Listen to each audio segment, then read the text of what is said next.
All right, welcome to the Franchise Time Machine. McNick, welcome in.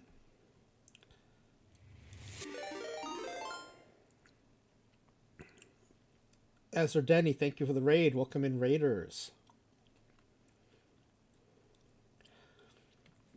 So, I've been watching with fascination. Yes, I know, John Franco. John Franco pitched a good game. Look, I all I will say is, in the long run, I think you will be disappointed in how John Franco plays. And frankly, I've tried to put some all-time Mets rosters together over the years. His seasons, even when he has lots of saves, are not very good. He's like the reverse Dave Stieb. Dave Stieb is a great pitcher who was underappreciated in his time because the metrics didn't show how good he was, the metrics it used at the time. Well, John Franco was celebrated for having so many saves, but if you look at his rate statistics, they're not good. Yeah, he did give up a lot of hits. He I just think like other relievers get acknowledged for stressing out managers with their control or their whatever. Like Juris Familia, who was also with the Mets at the time. I think of like Aroldis Chapman. I think of like Mitch Williams. These closers that would make every appearance like super tense. Yeah, exactly. Mitch Williams. No one ever seems to name Franco in that category, but to me, like that's what he was. He was like always threatening to pull defeat from the jaws of victory. And I don't like that in my closers. So history has been kinder to him than it should have been to Dave Stieb.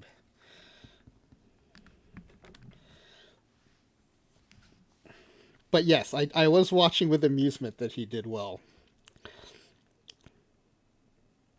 So tonight, I've kind of been inspired by watching Doctor Dynastic using the historical exhibition part of OOTP, which I have been underusing. And so, but of course, I want to use it in a different way.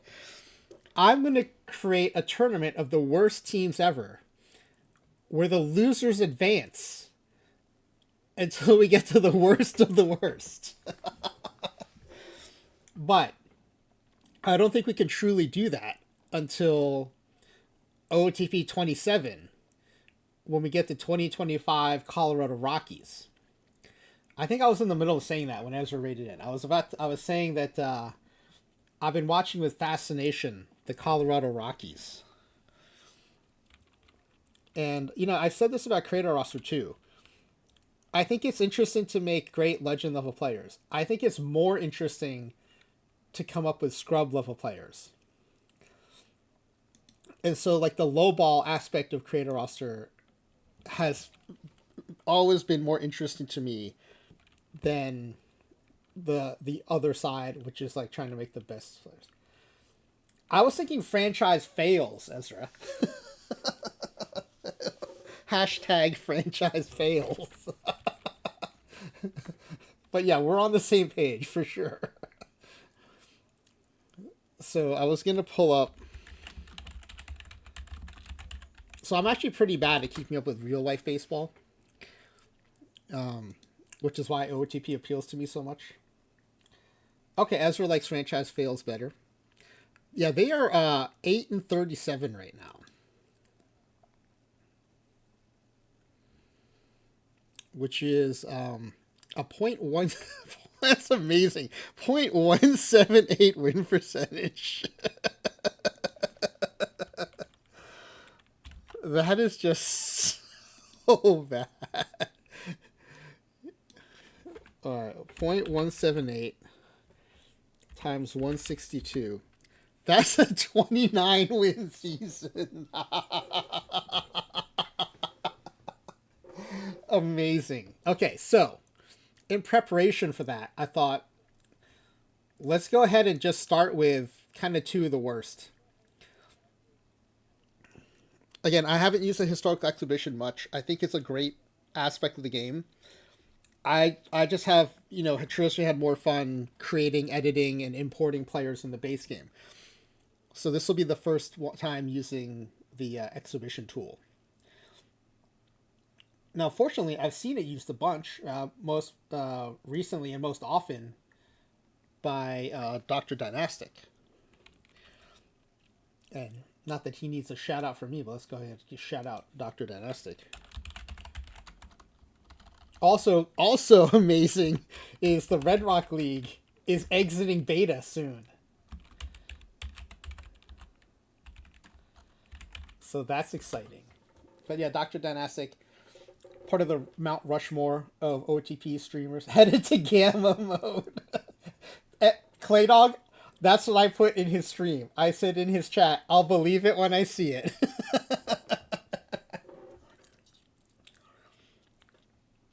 So, among the many things Dr. Dynastic does, he's got the Red Rock League, but he's also been doing this franchise feud where he's gotten help from various members of the OTP community who are fans of particular teams, ranking their top 8 teams, and then they do a playdown.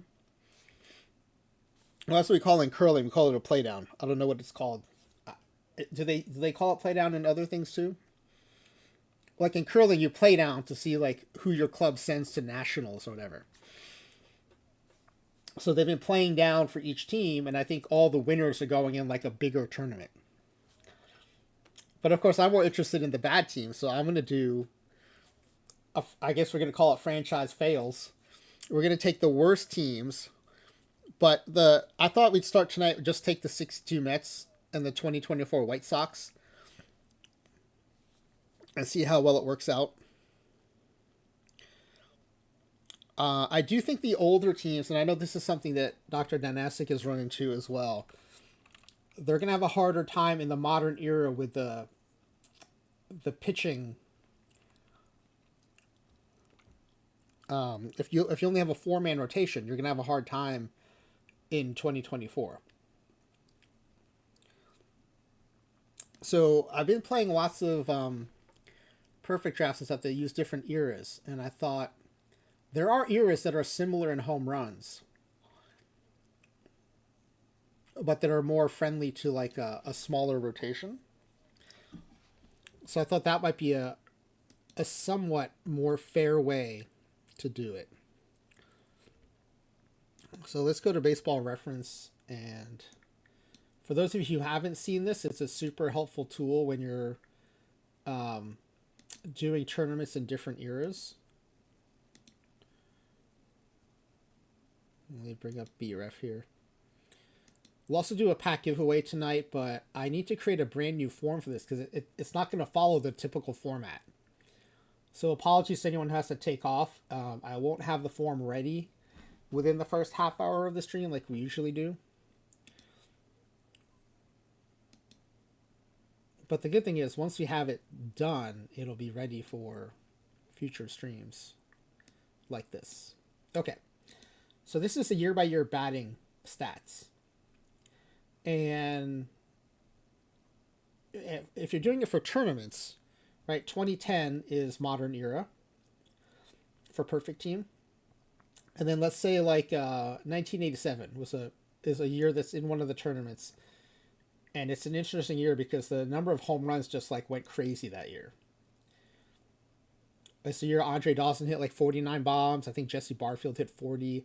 A lot of like your favorite players from the 80s probably had their career high in 87. So you can see here, like home runs are up about 10%. Stolen bases are up almost 20%. Strikeouts are down. What's that, about 15%. Right, so it helps you kind of understand how that era compares to what OOTP considers modern. And then you can compare it to 2024 if you want to. Right, you can add 2024, you can even keep 2010 in the mix, and you can add 1987.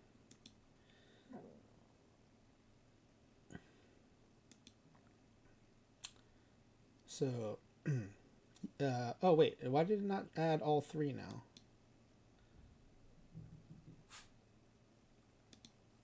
'24, 10. Okay, now let's try pressing it. There we go. Right, so stolen bases are up again in 24. Part of that is the rule changes. Home runs are up from 2010. So 24 is actually a little bit more like 87. Right, the home runs are up from 2010. The stolen bases are up from 2010. The big difference is strikeouts. Right, strikeouts are way up from 1987. So I think we have to go back probably like pre-70s to get to a four-man rotation.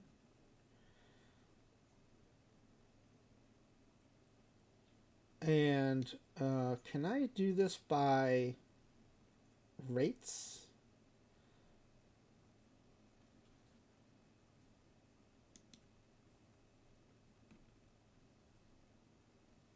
Yeah, by averages. Let's do averages.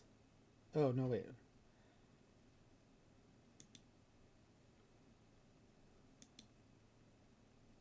Hold on.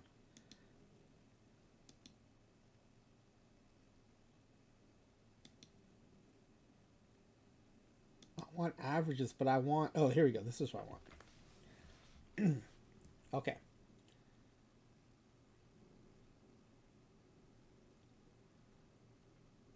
I wonder... It looks like BREF is using... Is it using 2008 as its basis? Because that's where home runs are 1.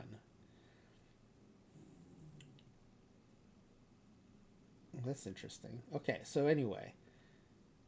If we're taking 2024 and in 1969, like home runs are way down. So I'm going to be looking for an era where home runs are around 1 or 0.95.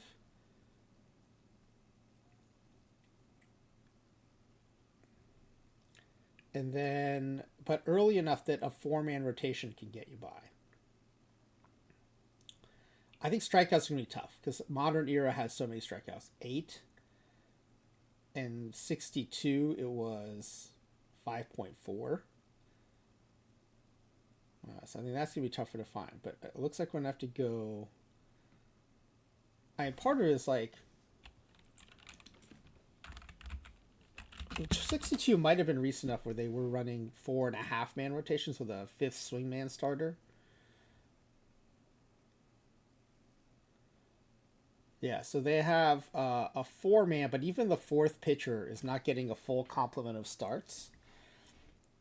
And the 5th starter is more of like the true swingman. So it's not even like they had 4.5 starters. They had like 3 and 2 halves. So I think we do have to pick an era that's going to be accommodating to that.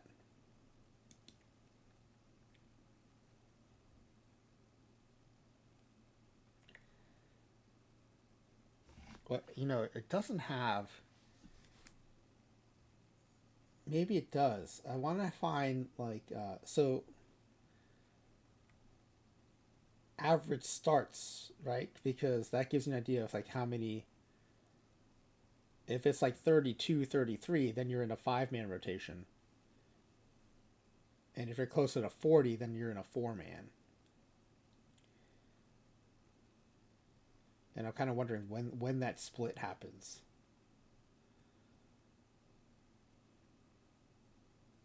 That's a pretty specific stat, though, to look for.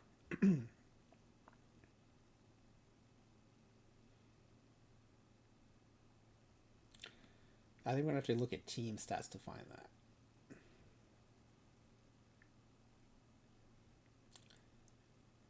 But anyway, finding an era probably somewhere in between, right? Where it's still 4.5 man, or we can go even earlier where everyone's doing 5 man. Like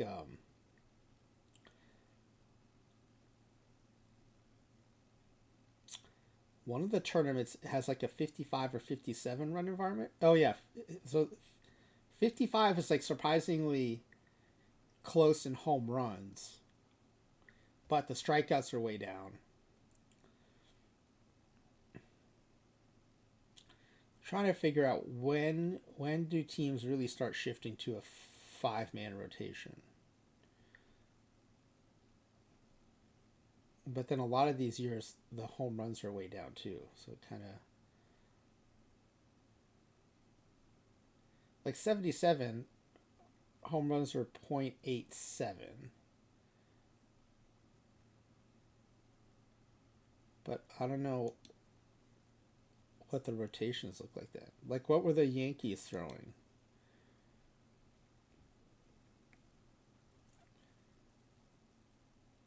They had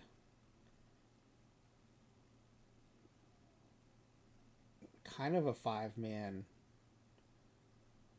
It looks like these three almost split 2 spots. I didn't realize Guidry threw 6 games in relief that year. That's pretty interesting. Okay, so even by 77, they're throwing 5 man rotations. So we got to look even further back than that. I don't want the year of the pitcher.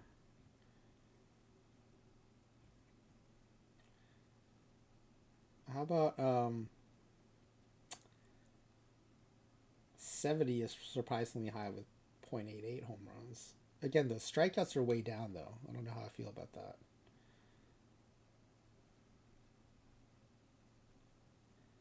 Yeah, oh, you know what though? It's a playoff, so maybe a 4 man is fine. Yeah, because I would be switching the team to a 4 man rotation anyway if I could remember. All right, so let's forget the pitching staff. Let's just go by rates.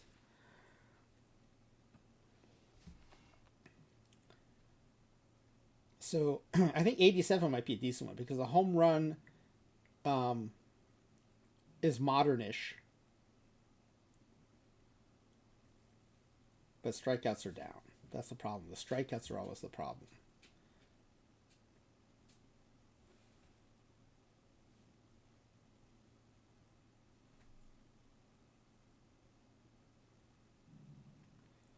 $62 is 5.42. That's so low compared to now. Oh man. How about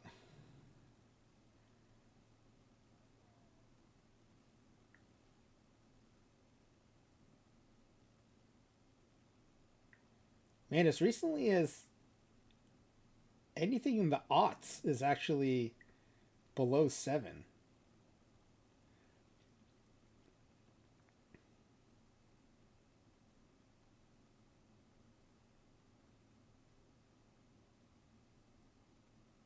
Oh, 03 doesn't look bad.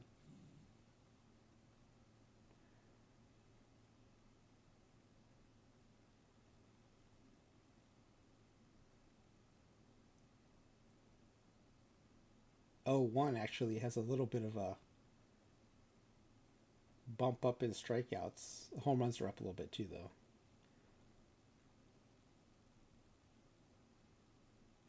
Yeah, something around the 2000, 2001 time frame looks good for that. All right. So let's do a pack giveaway form for this. We'll pick a year somewhere around 2000. And then maybe we'll just do 2000.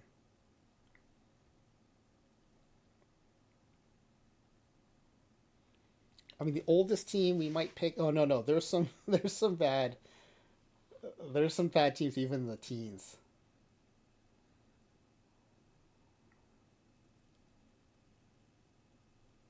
I mean, we could just say 2010. That's what OTP sets as modern.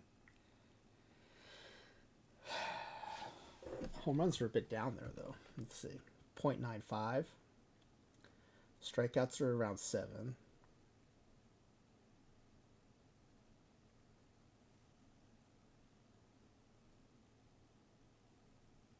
We could use 08. Maybe we use 08. All right, let's get a form going here.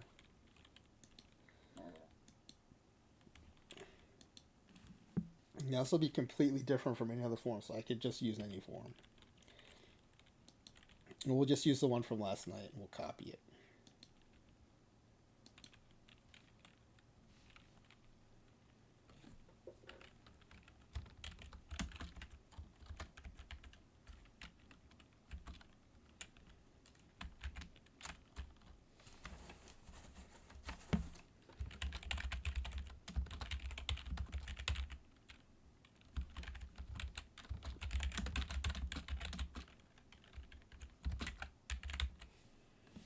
Okay, let me get the title updated and then ignore. Oh, shoot. I just deleted what I just typed. That's a bummer.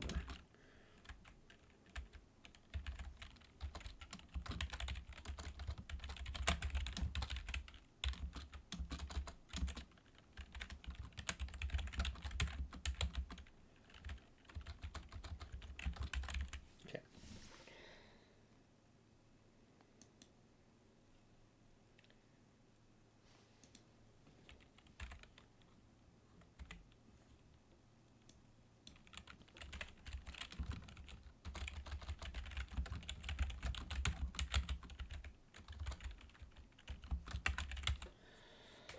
Okay. Let me delete all this text that's immaterial and then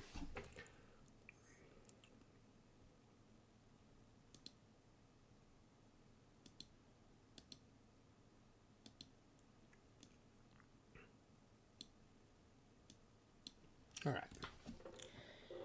Nice stream. We're going to test out the historical exhibition module in OOTP26 in preparation for a 8 or 16 team tournament of the of the worst teams in MLB history. Paul, thank you for the raid. Welcome in, Raiders. We're doing a 10-pack giveaway. If any of you play OTP Perfect Team, you can win 7 packs for first place, 3 packs for second place. I'm getting ready to do a tournament where we're going to put the worst teams in MLB history into a tournament, the historical exhibition. But I can't do it normally because I want the teams that lose to advance. Because we're trying to figure out which team is the worst of the worst. And really, I want to do this in OTP27 next year when the 2025 Colorado Rockies are in it. Because the Rockies are terrible. We looked at their win percentage. It's 178, which translates to a 29 win season, which blows away the previous record. But in the meantime, I'm going to test out the historical exhibition module with the 62 Mets and the 2024 White Sox. And I'm putting the backpack giveaway form together. So I hope you had a good stream. I don't know, what were you streaming? What was Paul streaming? Let me take a look.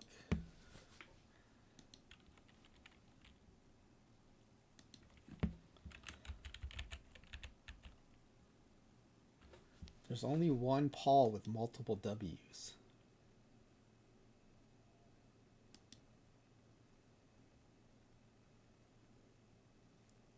There's probably some easy way in Twitch to know like what a person just streamed, but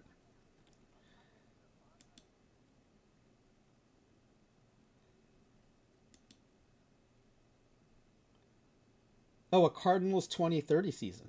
Very cool.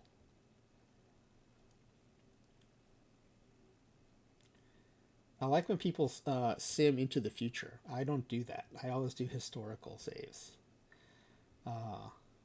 I enjoy knowing what's going to happen and who's going to be good. I don't think I'd handle the uncertainty of trading for or signing players who might turn out to be busts. All right, so here's the form. So we're gonna test out the historical custom module in preparation for an 8 or 16 team tournament of the worst teams in Major League Baseball history. The losing teams will advance until we have a worst of the worst championship.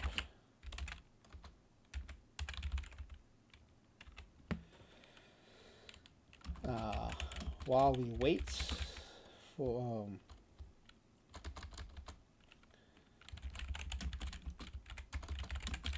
OOTP 27 and the 2025 Colorado Rockies,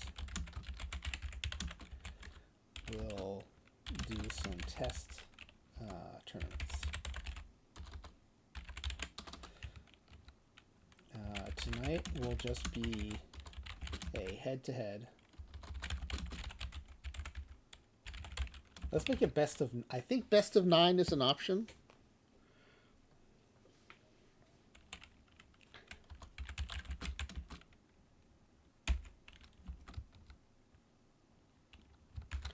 $13 if available. Let's say best of. I think best of 13 series. If not available, we will use best of 11, best of 9, or best of 7 in that order of preference. I just like more games because it takes some of the RNG out of it.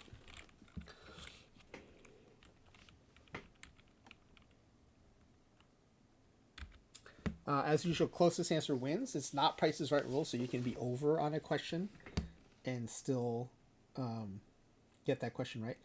I don't think we're going to have enough questions to do the usual Survivor style than other sessions. So,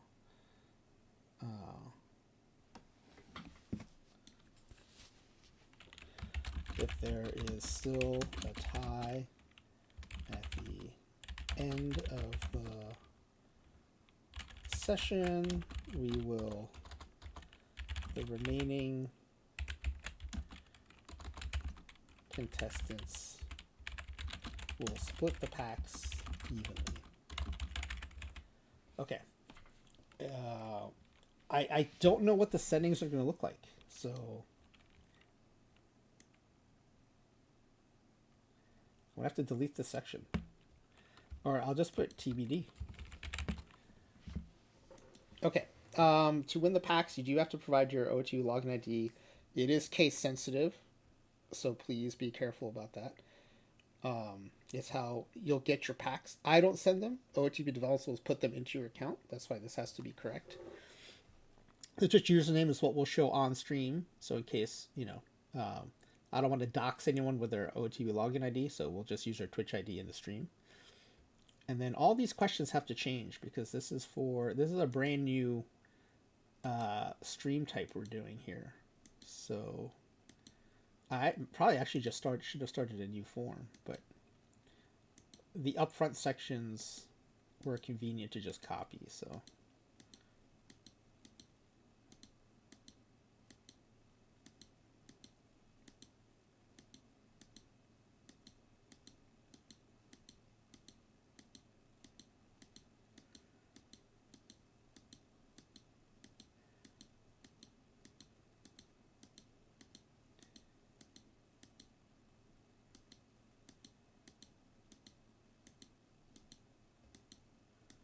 I forgot how long these forms are for our typical streams.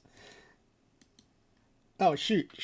I just deleted a question I wasn't supposed to delete. Okay, okay. Okay, so I think the first question, of course, is which team will win. Well, wait a second. We want them to lose. So, which team will lose?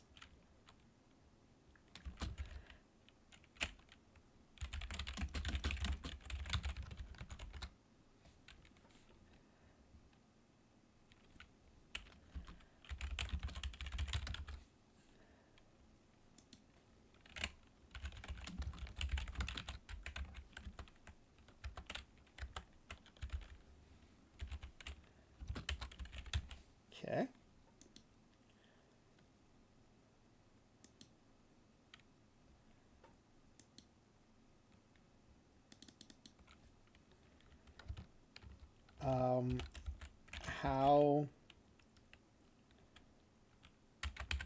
How many games will be played?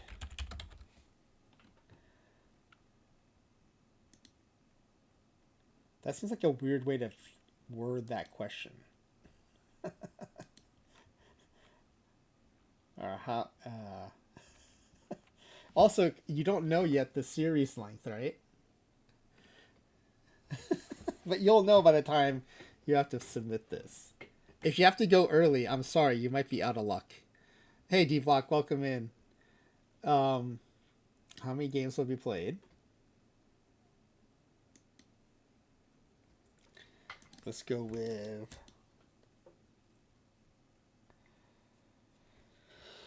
how many runs will be scored.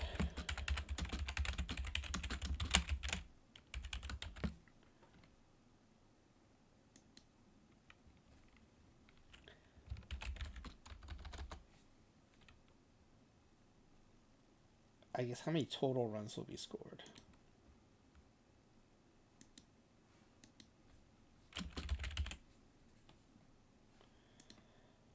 How many total hits?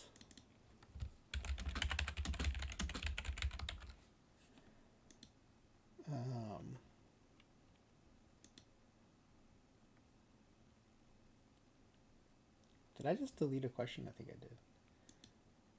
How many total hits?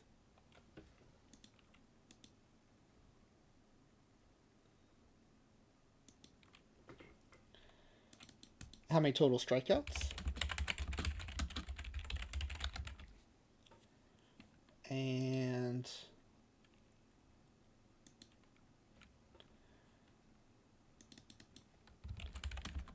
what will be the run differential of the losing team? That's probably enough questions to break any ties, right? Who's going to win? How long will the series be? I guess how many games long will the series be?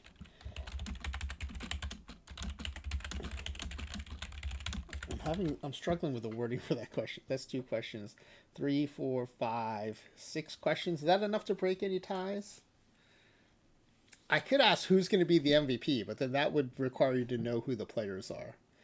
And actually, I would want to know who the least valuable player are, which is kind of harder to do.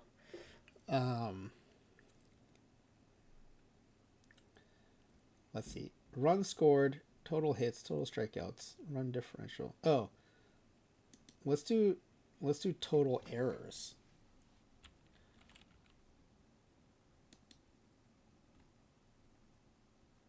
I did it again. I deleted a question instead of adding a question.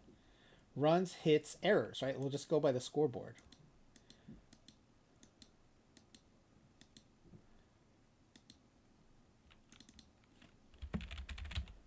All right, and then off the scoreboard would be strikeouts.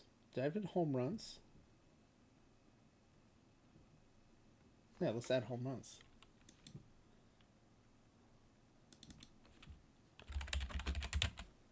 Okay, that should be good. All right, that'll be the form. It's pretty simple.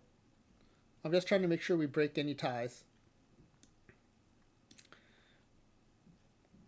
So let's let me go ahead and put that in the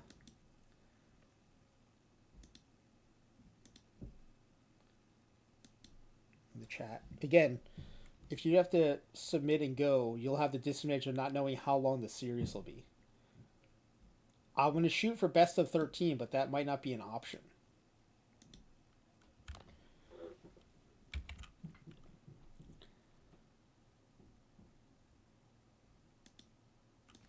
Okay, link to form for tonight's 10-pack giveaway. Good luck, everybody. Hey, let me pin tonight. Twitch doesn't think I'm not logged in. It comes and goes. It just seems to randomly come and go. My little Twitch glitch.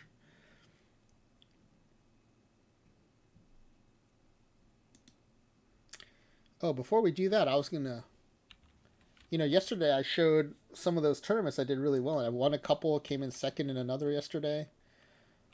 Um, he had another one like that tonight. Let's see, or today, earlier today. Where is it? Which account am I looking for?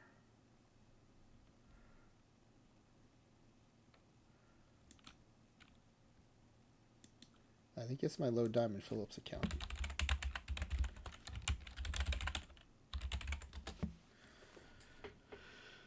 Yep, here it is.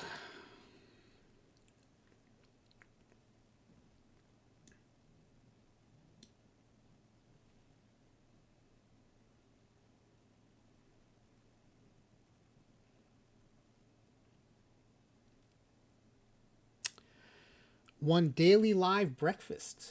So in the last week, I've won live silver, I think a couple times, live bronze yesterday, and then daily live breakfast.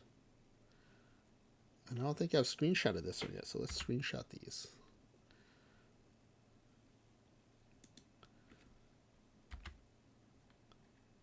See, so I think everyone thinks of me as a base game player, but I occasionally win a tournament here or there. Or this week, here, there, and there. Let's see. A couple series went this full 7, including the last two. Oh, we beat Road Soda in round 2. That's an accomplishment. The Dresden Big Dingers in round 1. We beat them 3-1.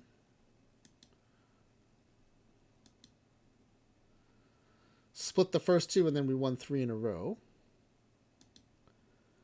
Then the Pawtucket Red Sox. Oh, this isn't. I thought this, when I saw the logo, I thought it was Road Soda, but it's not. It's Peaches GP. I don't know Peaches GP, but they took us to 7 games. We won 1. We fell behind 2-1, and then we pulled ahead 3-2. Then they tied it 3 games apiece, and then we won it in extra innings. Game 7 in extra innings. Ooh, look at that. They scored 3 in the top of the 9th to tie it. And then they actually pulled ahead in the 11th. They scored in the top of the 11th. And then we scored 2 in the bottom of the 11th. That's pretty exciting.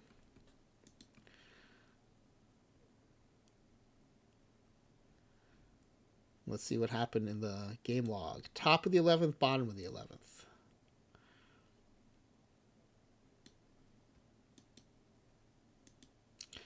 All right, top of the 11th. We had Walker Buehler pitching. Oh, Mets legend Pete Alonso hit a solo home run. And then fly out, ground out, single, hit by pitch, ground out. Then bottom of the 11th. Morhone pitching for the Pawtucket Red Sox, a lefty. Leadoff single by Lindor. A sac fly with a runner on first. Lindor tags up and goes to second. You don't see that a lot. And that turns out to be big because Encarnacion Strand hits a single, and then an outfield error allows Lindor to score from second. So then Meckler strikes out. Intentional walk issued to d'Arnaud. Jason Hayward then hits a single. And then the runner goes and scores. And that's it. So they walked d'Arnaud to get to Hayward. And Hayward said, "Hold my beer." Walks it off. All right, that's cool. That's a tough series in round 2. Then we had to sweep in round 3. How did that happen? Let's see.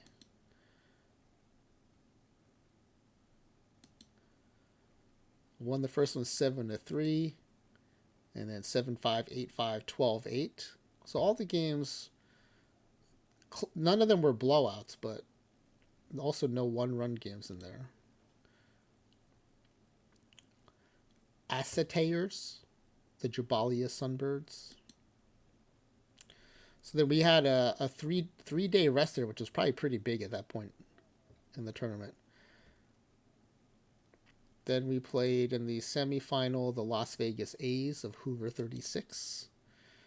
Fell behind 2-1. Lil D, whose nickname was that again? That Little D, that was pretty funny. Little D with the lowercase d. And then we pull ahead 3-2. Then they tie it up. And then we win game 7, 13-4. I've got to say, I've seen this happen quite a lot towards the ends of tournaments. And I think it's because I think one reason I'm doing better in live tournaments is I'm managing my pitcher fatigue better than some other teams. So for most live tournaments, I put my starters on pitch counts. I go 13 pitchers in the rosters. Even on the drafts like this one, like I make sure I draft 13 pitchers. And I'm usually grabbing a lot of starters, even in the bullpen. Oh, Travis Darno. That's funny. I never noticed that. I mean, I knew how he sold his name, but I never put it together with that nickname, Lil D. That's pretty funny. Was that where the nickname came from? I remember we looked it up when it came up.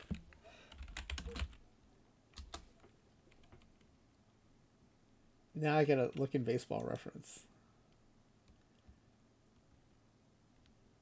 Oh, now my Baseball Reference is frozen. Yeah, it is. Although in Baseball Reference they have it with a capital D. It says little D with a capital D. But wherever we looked it up, there might be someone else, but it's not showing up in here.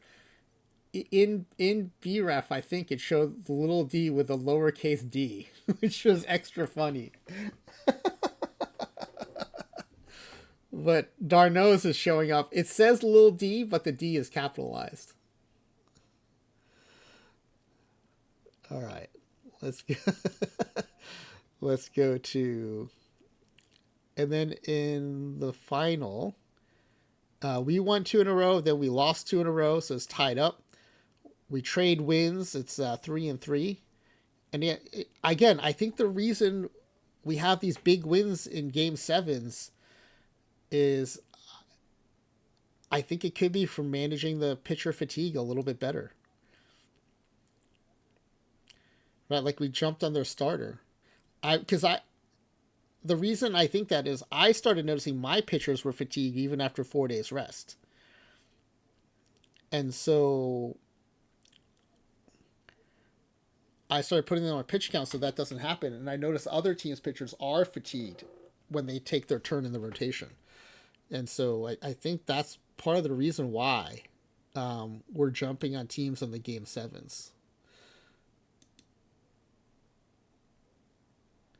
And also, bullpen management too, bullpen fatigue management too. If they only have 11 or 12 pitchers and we've got 13, that's a big advantage when we get to game 7. I wonder, did they also have 2 back-to-back 7-game series? Because that could also make a big difference. No, they had a day rest even before our series. Anyway, another tournament win. That'll help with our PTCS standing too for daily tournament. It's 120 clubhouse stars, which is nice.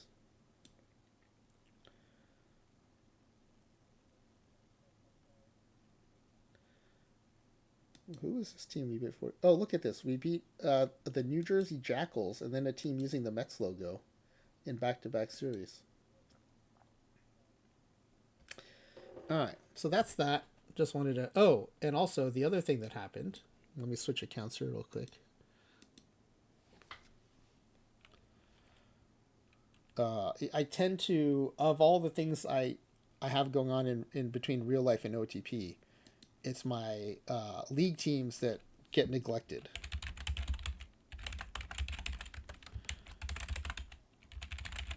But every once in a while, I'll be like, oh, I have some time. Let me update one of my league teams. And so this team I updated. It's been a while, actually, since I updated this team. So it's been ghost shipping for maybe a couple seasons, maybe 3 seasons. But we did win the high silver World Series today. That was cool.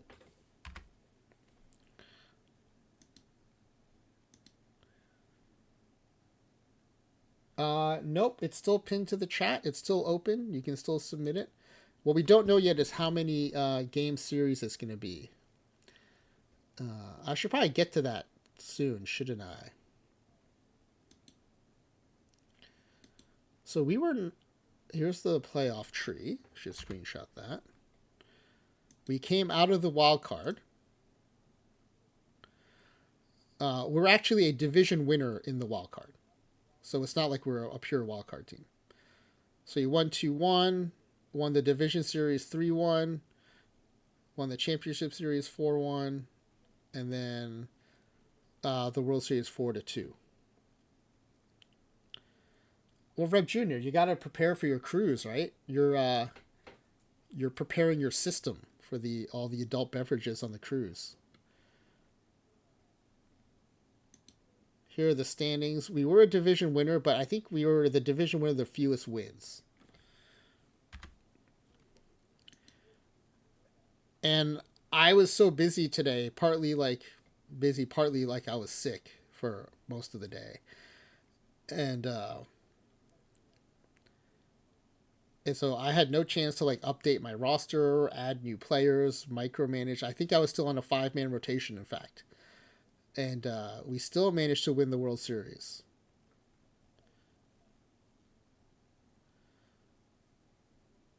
I don't think I'm sick that often, D Block. It's just when I am, it's very apparent because I stream almost every night. So, uh, but I think in the last few months I've only missed 1 or 2 streams. So I'm not sick that often.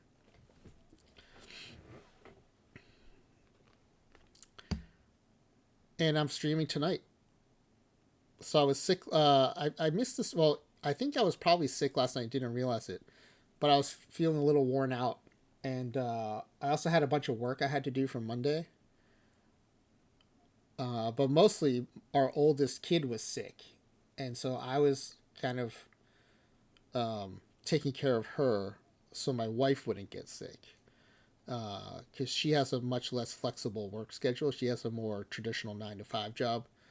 So I always think it's better if one of us has to bite the bullet and risk getting sick, it should be me. And then of course then I got sick. Oh yeah, do you like? I don't think there's anything to worry. I appreciate it, but I do get worn down. But like last week I was out of commission a couple days with a bad back. Um, but I can still stream with a bad back. In fact, sitting in a chair was actually the most comfortable position that week. But then today was kind of fluky. I think I just got sick from my daughter and then was out of commission most of the day. But anyway, by the time I kind of was able to get up and see what was going on, I was like, oh, I'm in the World Series. But it was too late to make any roster changes, and so just rolled the dice. Did I screenshot these standings? I think I did. Do it again. But yeah, worst record of a division winner. So that's why we were in the wild card. And then usually it's like these teams like the Shreveport Short Kings with 105 wins. They usually, steamroll to the World Series victory unless they get knocked out by a wild card team. Yes, winning while injured. Right. It is true. I had one of my best weeks, tournament weeks, while I was hurt with a bad back. I didn't actually put that together. But so yeah, this was a pleasant surprise because I could probably tell you when I made my last update by looking at the history here.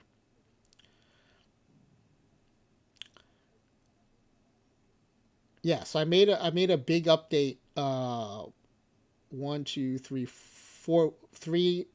4 weeks ago, this time 4 weeks ago. After finishing 27 games behind an iron, I think I've probably finished a bunch of missions, put the mission cards in here, and then just let it go ship for a while.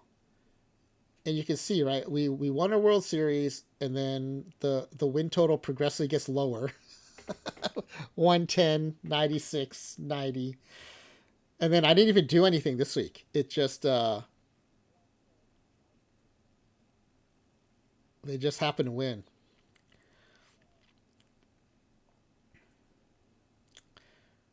So I think there's a lot of RNG luck involved there. But anyway, I thought that was pretty fun.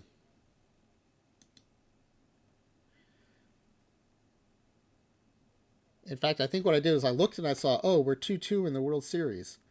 Should I make any changes? Should I go to a 5-man rotation? And by then, my number one starter was pitching again. I was like, well, I don't know if it even makes sense to change it at this point.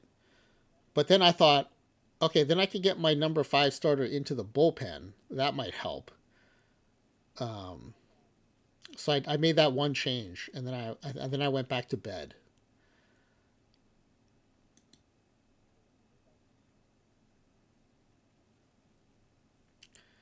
But like there's still I still have a silver on here, a few golds in the pitching staff, couple golds still in the lineup.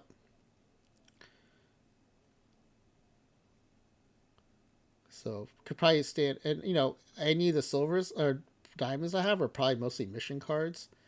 Dalton's a mission card, Molina's a mission card, Giambi, Sweeney, Bell's a mission card. I think Valentine was the only one with a lucky pull. Cardi's a mission. Reigns is a loyalty pack card. Mission. Yeah, these are all mission cards. So I think that 1 week where we jumped up from Iron was just completing a bunch of missions. This Future Legends card is a pull. Mission. This is a pull, but it's a gold. Even the Shilling's a mission. Steve's a mission. Bueller was a pull, I guess. Mission. Live card. I've got a live diamond on this team. Gomez, I know, is a mission. Wolf is a silver again. Another live card. I've got live Woo and live Glass now on this team. Rivera is probably the only pull of significance, and Dana, I guess. So this is a team anyone could have put together by finishing missions. There's nothing real special here. So yeah, I thought that was fun.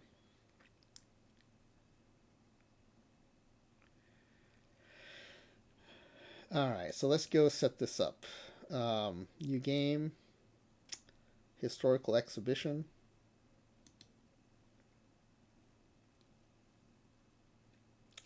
Two teams. No, we're not replaying the World Series. I think having set the gold standard for bad teams, we're going to let the 62 Mets be the home team.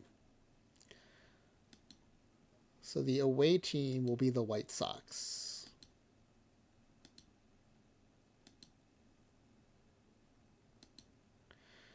And the home team will be the 62 Mets. And then, again, when we do this as a tournament, I think I'm going to have to do it as a bunch of two-team tournaments because I don't think there's any way to set this so that the losing team advances, which is what I want it to do. All right. Okay, it is best of 9, everybody. Best of 9 is the highest it'll let me go. It doesn't say in the form. I'm going to go for best of 13, then 11, 9, and 7, whichever in order of preference. So it is best of 9. So if anyone already had to fill in their form and had to take off, I hope you made a guess that fits with best of 9. What mode should we do? Let's go.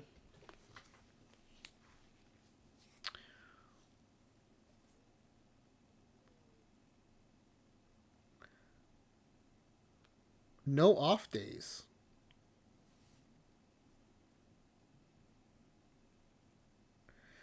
3-3-3 is way too much of an advantage.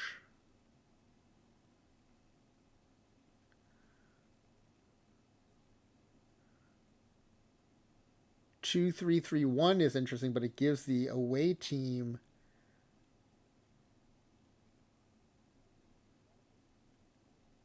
No, wait, what? What is this? Do these home away things make sense? You play 2 away, and then you play 7 at home? That seems weird. Hold on. What does it look like if you do best of 7? I feel like hopefully I'm just interpreting this incorrectly. No, it has 2 home, 3 away, 2 home. Wow, that's really weird. When it gets to 9 games, it has all these weird options that have a huge disadvantage here. 2 away, 3 home, 3 home, 1 home. It seems like this is supposed to be 3 away. I hope these are typos, because some of these don't make any sense.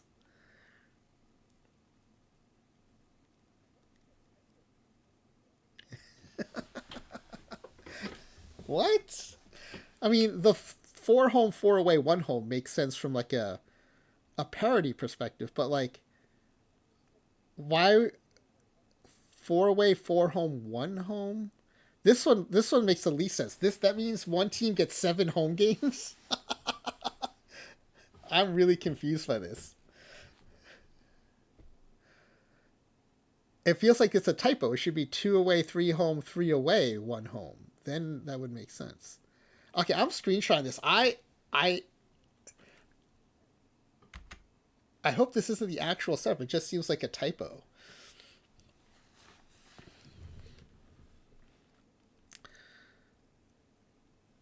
Two home, 3 away, 2 home, and then 1 apiece. That seems pretty good. That seems pretty fair. I hope that also means there are rest days included.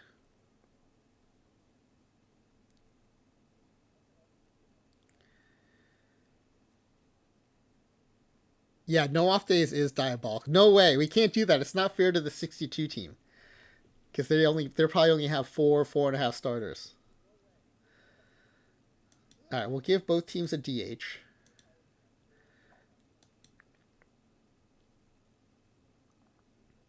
Oh, I didn't select a team yet. There we go.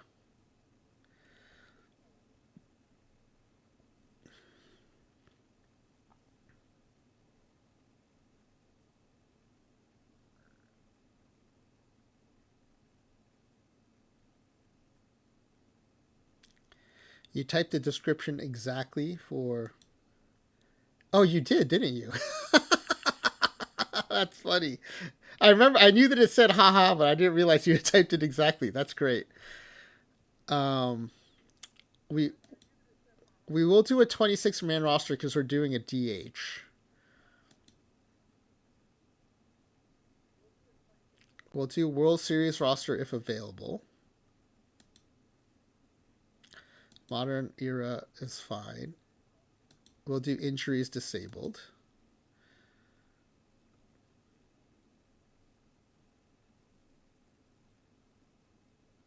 Okay, I think that's good. Let's run this. Let me screenshot this so I know what settings I chose.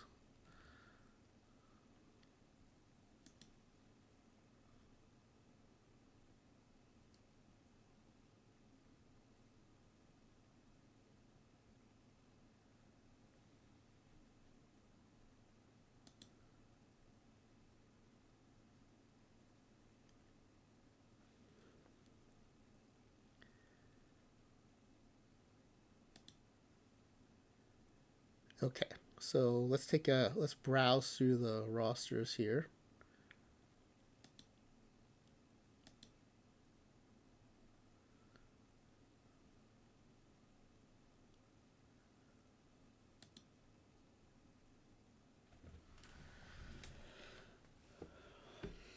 Pitching staff, yeah, they're going 4-man because it's a postseason format.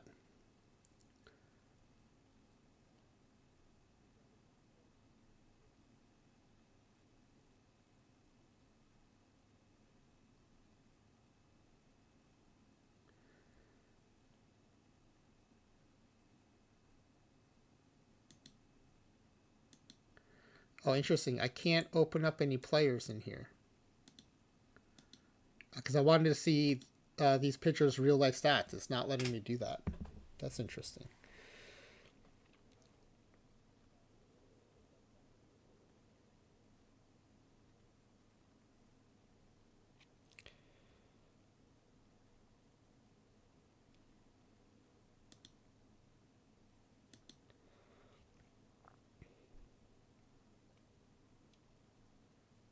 Okay, I mean, the lineup doesn't look terrible.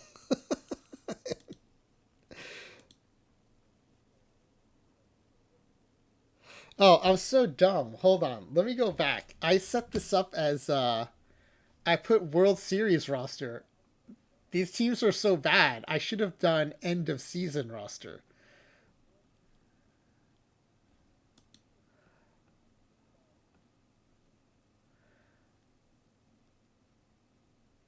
Let me redo this. I don't know that it'll matter, but I should have chosen. That's so. I picked World Series roster for two teams that are absolutely terrible.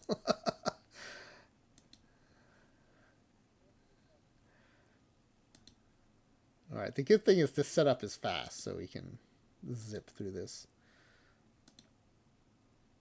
From a streaming perspective, this is so much more convenient than the crazy sims that we do.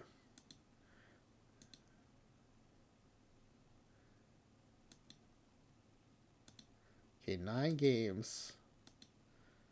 2-3-2-1-1. The 2-2-2-2-1 is also kind of interesting. In fact, let's do that one.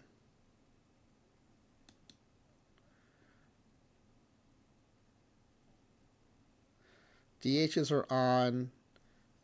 End of season roster, 26 players. Injuries disabled. Okay, now let me screenshot this. The 26-man roster will probably help the White Sox more than it will help the Mets, but we'll see. Okay, I think that's right now.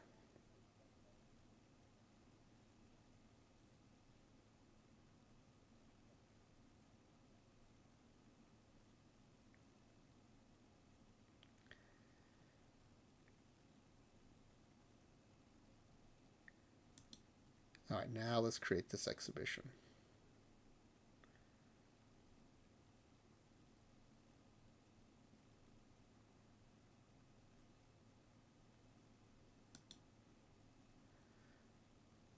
I don't know that the roster will be much different, but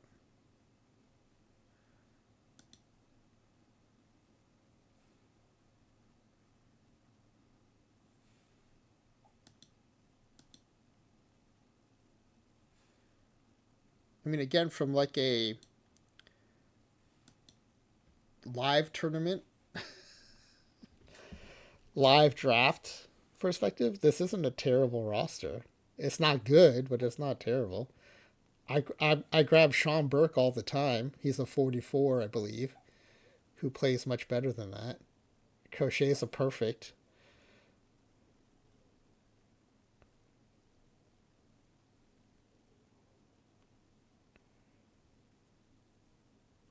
Yeah. All right. Let's look at the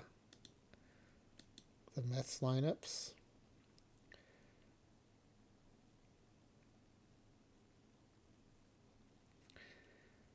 Oh, they got Roger Craig in the pen. That's an interesting choice.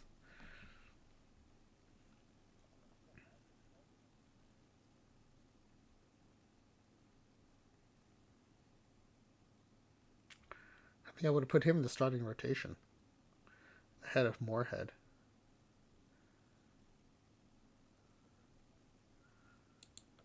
See, I can't look at their profiles. It won't let me pull up their profile. Just the mouse hover profile.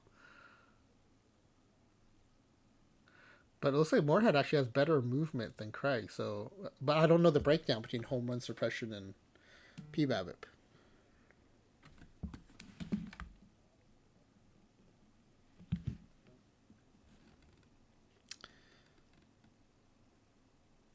See, to me, this lineup looks way worse than the White Sox lineup, but it could be because I know this lineup pretty well. having simmed the 62 Mets a lot, and I just know how bad it is. I mean, when you're wasting your first base bat on Marvelous Marv Thornberry, you have a bad lineup. You're supposed to have a masher at first base. All right. So we don't have any predictions like we just saw. There's nothing I can do except start the series. So let's do this. Let me do the 3-minute ad roll. This will be your 3-minute warning to finish your pack giveaway form. And then when I come back, we will close the form, look at the predictions, and we'll start the sim. All right, good luck, everybody.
All right, I'm back.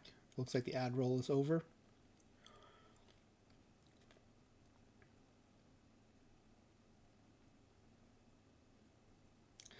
If it ever fired, I never know if they fire or not. I should know. But I'm busy doing stuff like getting water, going to the restroom.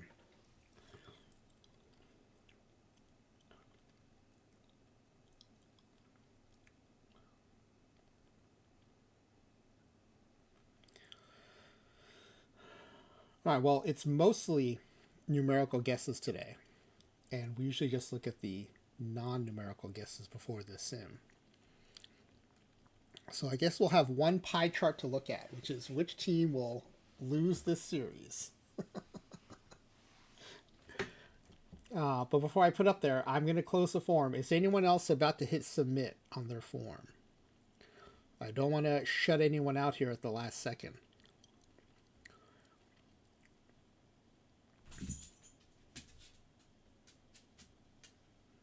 Clay Dog, are you going to get in on this?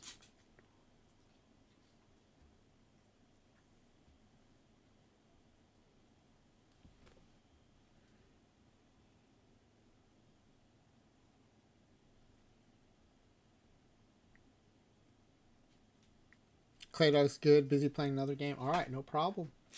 I guess we'll close the form. Cardinals fan, you want to get in on this?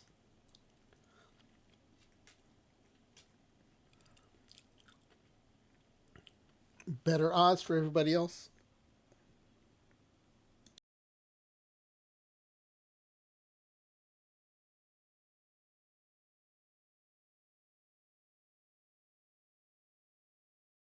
All right. Yeah, I know you don't. That's why I didn't ask you, D-Block. All right, Cardinal fan, no problem. All right, we're going to close the form.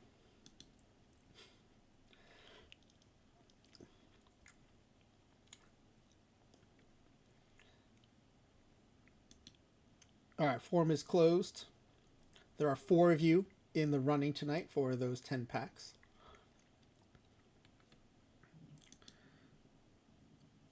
Let me show just the one pie chart before we start sending.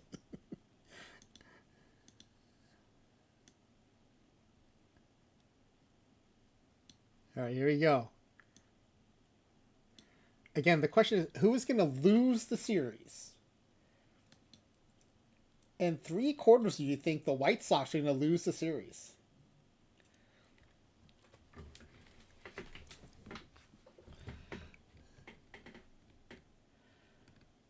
All right, let's see what happens.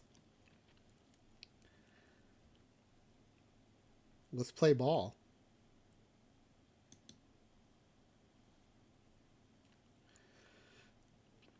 Garrett Crochet against Al Jackson. Now, if I hit sim, will it still let me watch highlights? Or is it just going to show us the results of the game?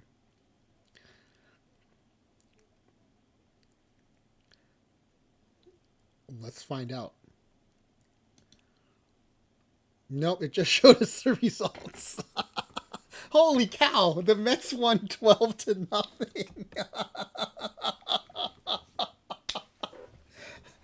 12-0. All right, so far, things are on track for the White Sox to lose. Wow.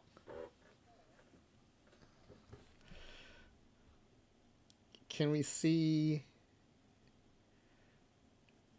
How do I see like a box score and stuff?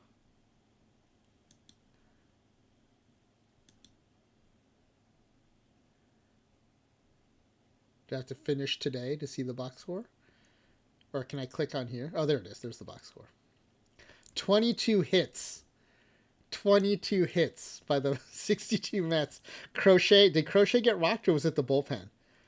Crochet only gave up 1 run. Oh, look at the bullpen.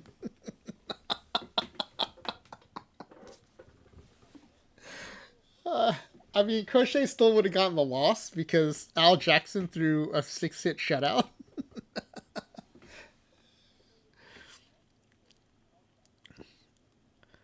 Thorpe, 1/3 inning, 3 earned runs. Baroa, 1/3 inning, 3 earned runs. Burke, 2/3 of inning, 5 earned runs. Amazing performance by the White Sox bullpen. Craziness. And then a 6-hit shutout by Al Jackson. Who was the hero on the Mets here? Chacon, 4 for 5. Mantilla, 4 for 6. Hickman, 3 for 5. Claydog, didn't Hickman win you your T-shirt? Wasn't it Jim L. Hickman who won you your T-shirt from Ezra Denny? Okay, I talked smack about Marvelous Marv Thornberry before the game, and he went 3 for 5. So he made me eat my words. That's true. Schuster did pitch a clean 2/3 of inning at the end of the game. Cannell 2 for 4 with 4 RBI. Canizaro 3 for 5. This is what it looks like when you play Gym Unknowns. The White Sox played like Gym Unknowns. Wow. All right. Let's finish today. Game 2. So I want to simulate and then watch highlights, but I guess that's not an option. So let's go to play, and then we'll just skip ahead.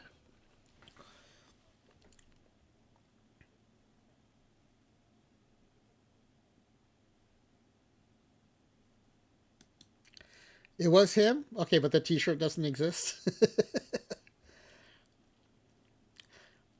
Wow, did you see that? It gave the Mets the advantage in every batting order position.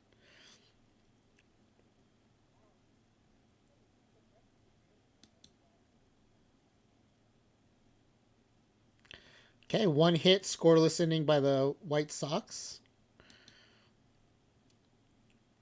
Mets score 1 in the bottom of the first.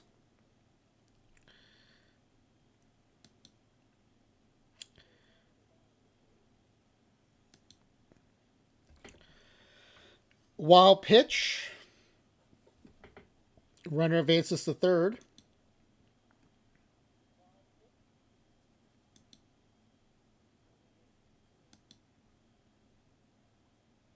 Ground ball to short.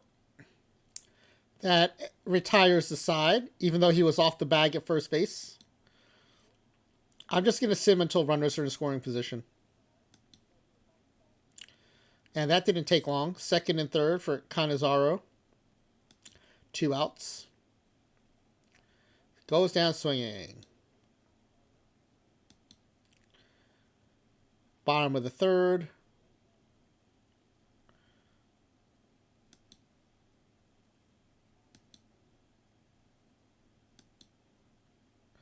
Top of the fifth. Bottom of the fifth. Top of the sixth. All right, runner in scoring position. Oh, they scored. They already scored. White Sox take the lead 2-1. Andrew Vaughn pops it up to the catcher. Ends the inning. Oh no, now it's 2 outs. Gavin Sheets. A walk. Well, that was a weird camera angle. Brian Ramos goes down swinging. Top of the 7th. Bottom of the 7th. Oh, wait. I don't want to manage the game.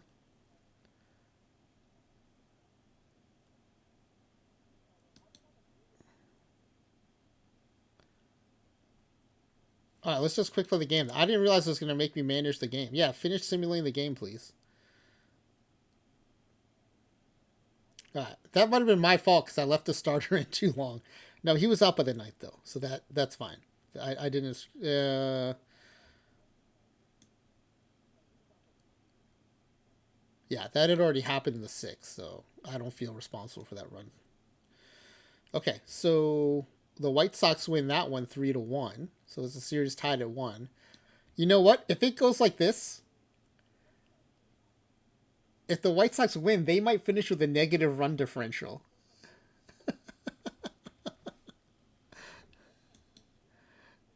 I guess I have to go sim. Is there no option to sim and watch highlights? Like, I didn't want to manage that game.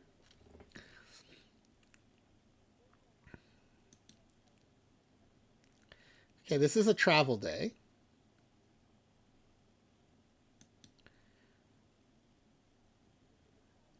Like, I want to hide scores in sim. Is that not an option?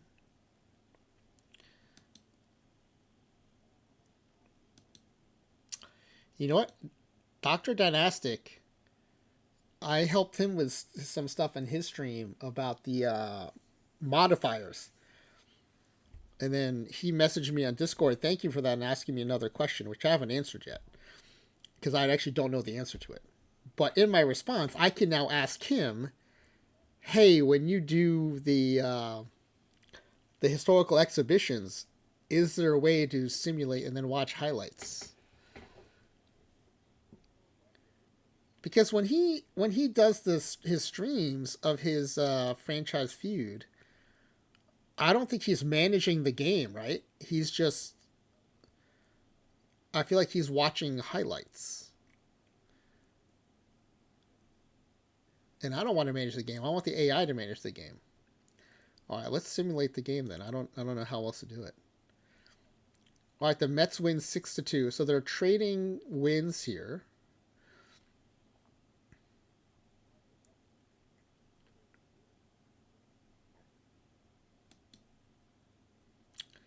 Oh, I guess we can look at this box score. New York scores 4 in the top of the 8th to win it.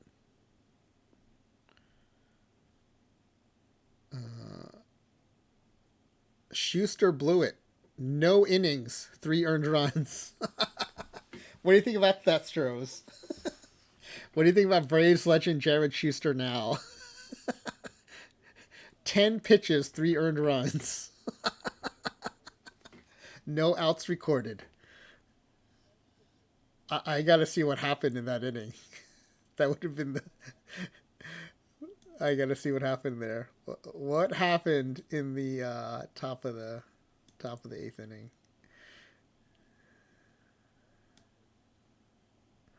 Not a Braves legend anymore. Top of the 8th. All right. Well, they brought in Schuster to pitch to Richie Ashburn. Lefty lefty matchup, gives up the walk. Then Frank Thomas hits a double. Then pinch hitter Joe Christopher, they give him an intentional pass to load the bases. And then Jim L. Hickman strikes out. So not bad. 1 out now, bases loaded. A double play gets him out of the inning. And then lefty lefty matchup. Marvelous Marv Thornberry, and he hits a double. And then Rod Cannell comes up, hits a single, scores another run. Canizaro hits a single. Fielder's choice for Chacon. And then Mantilla flies out.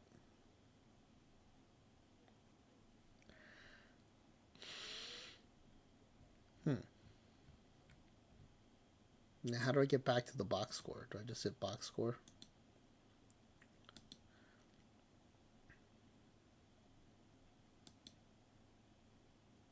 How do I get out of the box score? I don't want to play ball yet. Can I just go? There we go. I just wanted to get back here.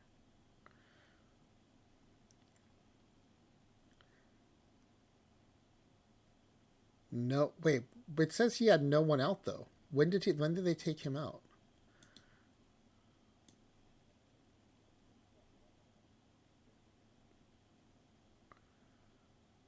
Okay, there's Schuster. Okay. Justin Anderson struck out Hickman and they gave up to Throneberry. So Schuster came in, walked a runner, gave up the double, and the intentional walk. So he loaded the bases. And then Justin Anderson came in and let everybody score. Amazing. Amazing. All right. The other thing I want to do is look for other opportunities for things to guess for future simulations. So there's no way for me to play and just simulate but watch highlights?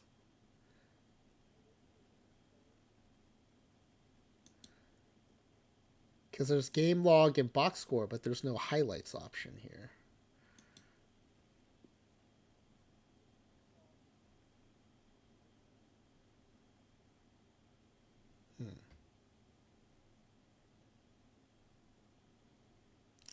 All right, game 4. I definitely don't want to manage So I don't want to go to this play option again. Okay, let's do this. We'll go in the play option. If I don't see any option for watching highlights, then we'll just have it sim the game, which is where we would have been here anyway. So let's do that. Let's play. Look at this. It's favoring the Mets at every batting order position. I did not think the White Sox were this bad. All right, is there a simming option here?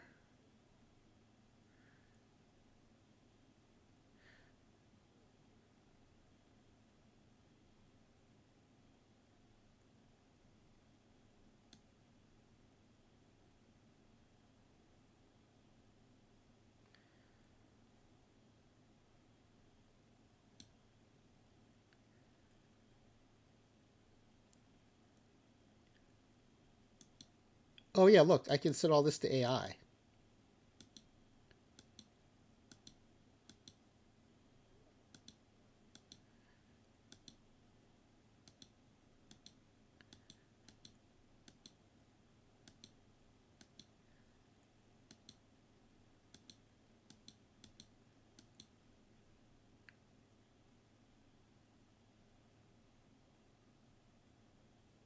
Auto sit relievers?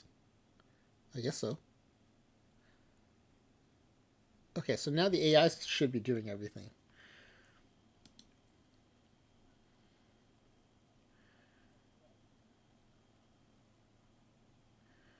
Yeah, because I just want to be able to watch the game.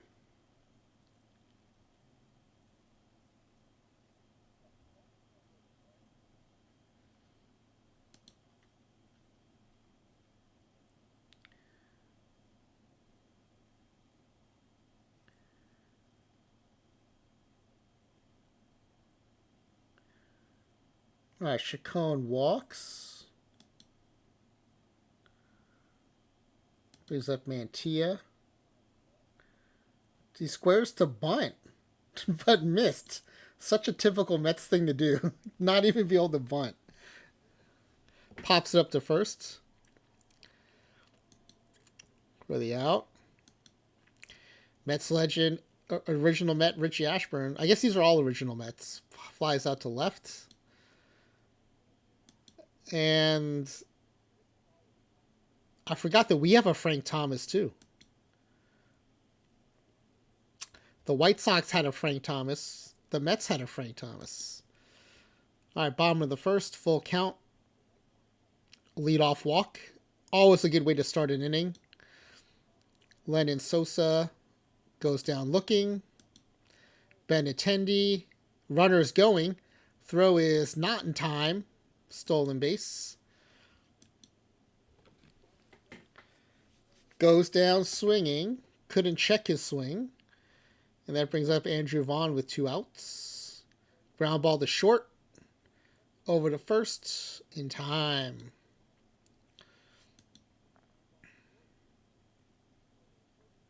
Line drive into right for the Mets. Leadoff single. Jim L. Hickman checks his swing. That was weird. That was a weird highlight. Oh, squares to bunt. Pops it up to the pitcher. Another typical Mets play. Wastes the at-bat. Doesn't even advance the runner. Thornberry goes down swinging, and that brings up Rod Cannell. Ground ball to short. Slow roller. Not in time. Infield hit. Chris Cannizzaro. Ground ball to third. Over to first. In time this time. Ends the inning. All right. I'm just going to sim the game now, and we'll do, now that we know, we can do play-by-play for any elimination games. And the Mets win 4-1.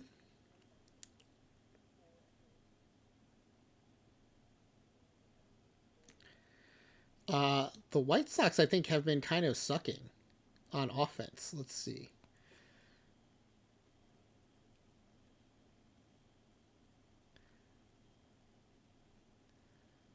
Nine, 15, 17, 18, 19, 20, 22 hits in 4 games. Yeah, that's about 5 hits a game. That's not very good.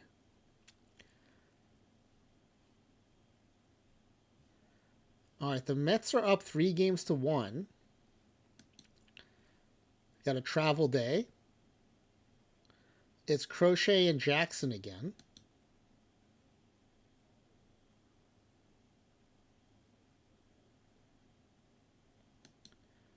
Crochet was betrayed by his bullpen last time. Mets win 3-2 again.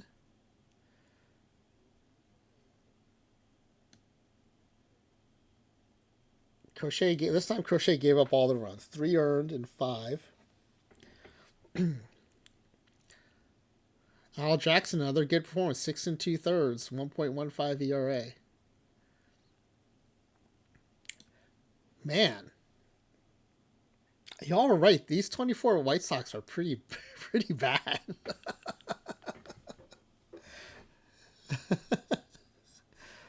I I I did not think a team could be worse than these 62 Mets. I mean, over the years, I've done so much simming with the 62 Mets, and they're just awful. And to think that a modern team that's not an expansion team, that's the kicker. A non-expansion team could be that bad is kind of surprising to me. Okay, well, this is an elimination game, so we're gonna watch this one.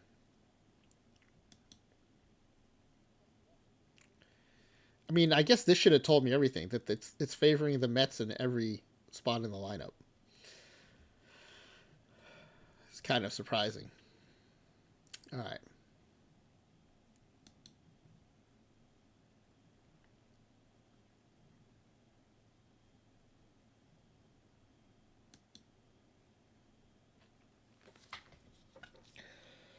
Bob Moorhead, who had limited action in 62 but is in the rotation. AI put him in the rotation. Gets the strikeout looking.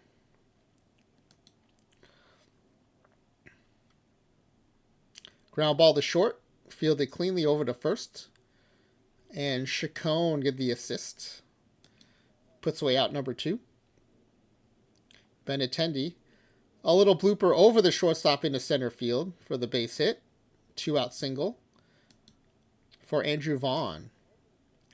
Line drive into right. That's going to drop in. Runners headed to third.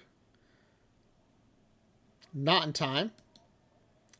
First and third for Gavin Sheets. Goes down looking. All right. Chacon, who had a nice play in the top of the first, leads it off. Grounded to first, unassisted for the first out. Felix Mantilla. Another ground ball to first. Another unassisted ground out. And original Met Richie Ashburn. Draws the walk for Frank Thomas. Not that Frank Thomas. Ground ball up the middle. Base hit.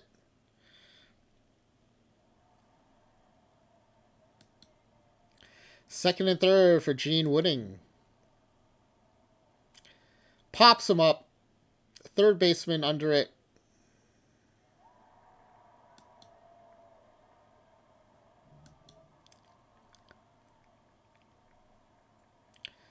Fly ball to center. That'll be the first out. Brings up Nicky Lopez. All glove, no bat. And, of course, he gets a base hit. As soon as I said that, I knew I was making a mistake. Line drive into center.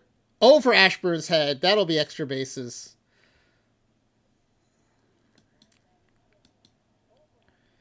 One out for Chucky Robinson.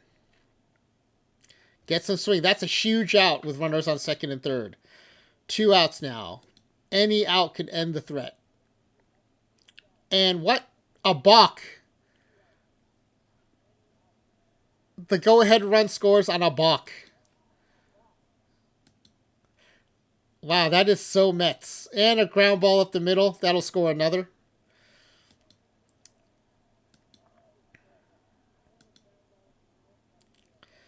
Lennon Sosa goes down swinging, but not before 2 runs are scored. Jim L. Hickman leading off the bottom of the second. Goes down swinging. Marvelous Marv Throneberry. A ground ball to first. Another unassisted ground ball. Vaughn is having a busy day over at first. All these unassisted putouts. Ground ball to second. Gets past the infield. Nicky Lopez could barely be bothered to reach down for that ground ball. Canizaro, 2 outs and a 1 count. Line drive into left. Into the gap. Benintendi can't come up with it.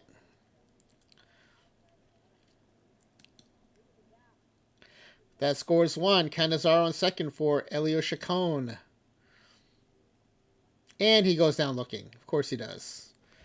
All right, top of the third. Chicago up 2-1. Goes down swinging. Andrew Vaughn. Line drive into the gap. That's going to drop in for a base hit. But they cut it off in time to keep him at first. That sets up Gavin Sheets. 1 out, 0-2 count. That's a liner into right field. Throw to third is not in time. Brian Ramos goes down swinging. That's a big out with runners on first and third for Nicky Lopez. Pick off throw to first. Oh, they pick him off. That kind of makes up for that balking a run in, I guess. Felix Mantilla leading off the bottom of the third. Goes down swinging. Chucky Rob. Oh, no. Who's up? Richie Ashburn. Draws another walk. Frank Thomas. Ground ball to third. Not hit hard enough for a double play, though. As the advances the runner to second. Scoring position for Gene Woodling. Ground ball up the middle. It gets past the second baseman. Will the runner score? Here's the throw. Not in time. Ties up the game 2-2 for Jim L. Hickman. Runner on second.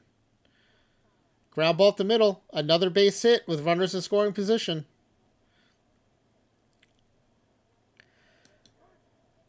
(3-2) for Marvelous Marv Throneberry.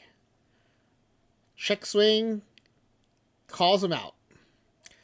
Top of the fourth. Mets now up 3-2 for Nicky Lopez. Draws the walk. Canizaro. Goes down looking. Chucky Robinson. Squares to bunt, but takes the pitch. Corners are now in. Bunted to the pitcher. Has to go to first. Sacrifice is successful. Scoring position for Robert Jr. Ground ball to third, but it's picked up cleanly. And over to first by Mantilla.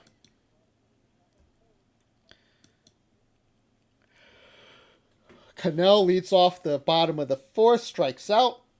Brings up Canizaro. Line drive into left for the base hit. Chacon. Squares up to bunt. Takes the ball, 3-1 count. Squares up, bunts it foul, full count. Hopefully he's not bunting with a full count. Draws the walk. First and second for Mantilla, only 1 out. Goes down swinging, that's a big out for the White Sox.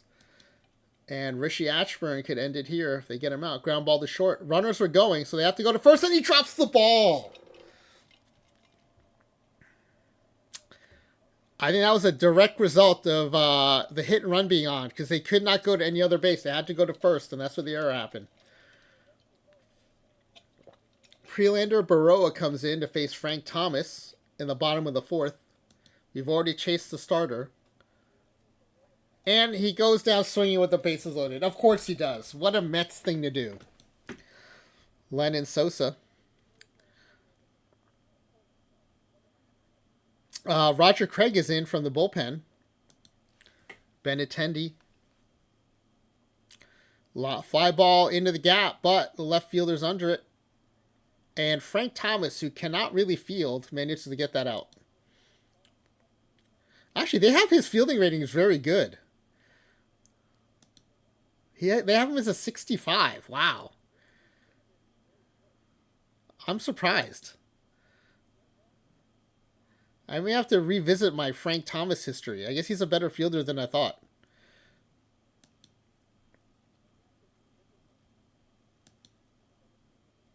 Oh, I know. I'm thinking of Frank Howard, who is definitely not a good fielder.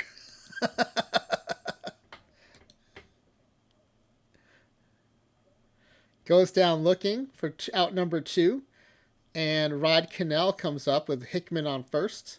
Ground ball to short. It's a very slow roller. Be a tough out at first, and it's not in time. That brings up Canizaro with 2 outs. And I think he hit him with that pitch. Bases loaded for Chacon. Oh, and he smacks one in the gap. It's cut off by the center fielder, but not before some runs are going to score.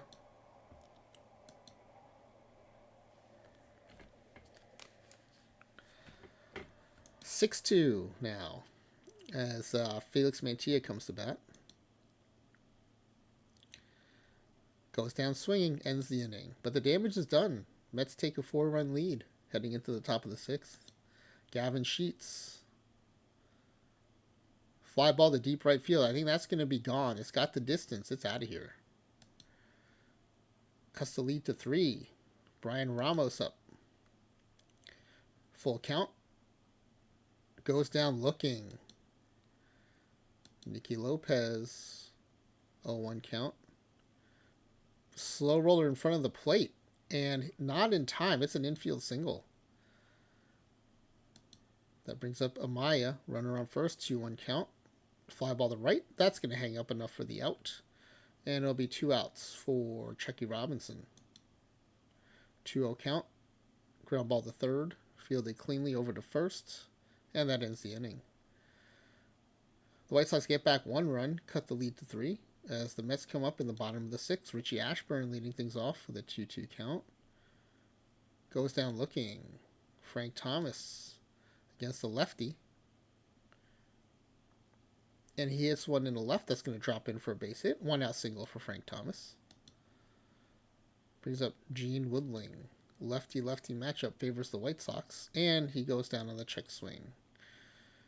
2 outs for Jamel Hickman. Burke is now in the game in relief. And that's a fly ball to left field, but right at the left fielder. And not even Benintendi could miss that one this time.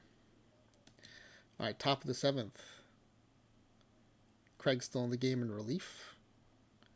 Gets the strikeout. Lennon Sosa. Ground ball to short. Nice play over to first. In time for the out. And that's 2 outs for Benintendi facing Roger Craig, who's on his 43rd pitch. Draws the walk. He's now up to 48 pitches. How long is the AI going to ride Roger Craig? Now, he's a starting pitcher, so he should have plenty of stamina. Gets a swinging strikeout to end the inning. Marvelous Marv Thornberry out bottom of the 7th. Goes down looking. Rod Cannell with 1 out. Line drive in the left into the corner. That's over the left fielder's head for a base hit. Should be extra bases. And it's a double. 1-out double for Cannell. That brings up Canizaro, the runner in scoring position with 1 out. 0-1 count. Pitch gets away, but the runner cannot advance. Nice job by the catcher to at least block it enough to hold the runner. 2-2 count to Canizaro. Line drive to first for the out. No chance of a double play, though. So keeps the inning alive for Chacon. Goes down swinging. That ends the threat. Top of the 8th. Still down by 3. White Sox up. 0-1 count. Ground ball to second. Over to first for a routine ground out. Brings up Brian Ramos. That's popped up in the left. That's going to drop in. It's a base hit.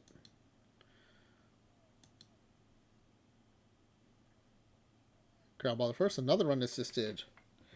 Play by the first baseman. Oh, they got a double play at second. They got the tag out? Wow. All right, nicely turned by the Mets. Felix Mantilla, bottom of the 8th. Checks the swing, draws the walk. Richie Ashburn. Fly ball to center. Center fielder is strolling after it, and that's an out. One out for Frank Thomas, facing the righty this time. Slow roll to the pitcher. Play at second. In time. Back to first. Wow, that's a nice double play. I did not think they had the time to do it with how slowly that ball was hit, but they did a nice turn on that. All right, top of the ninth. Last chance for the White Sox. Down by 3. Galen Cisco in the game for the Mets, facing Jacob Amaya. 0-2 count. That's a strikeout. 2 more outs to go. Protecting a 3-run lead. Brooks Baldwin pinch hitting. And he hits a line drive into left field. Let's see if that can start things up for the White Sox. Tying run now on deck. Goes down looking. 2 outs. 1 out away from avoiding being the worst team ever for the Mets. Lennon Sosa pops it up to center field. Richie Ashburn under it. Wow. I can't believe the 24 White Sox almost got swept by the 62 Mets in a best of 9. That was a truly wretched performance by the White Sox. Unbelievable how bad that was.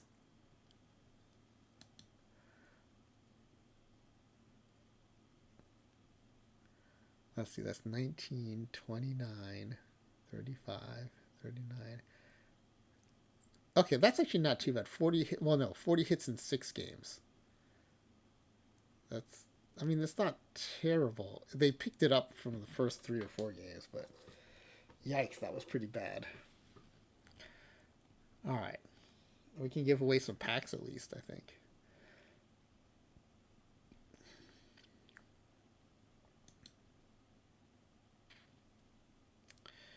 Now, can I not go to like a roster view with batting stats and stuff?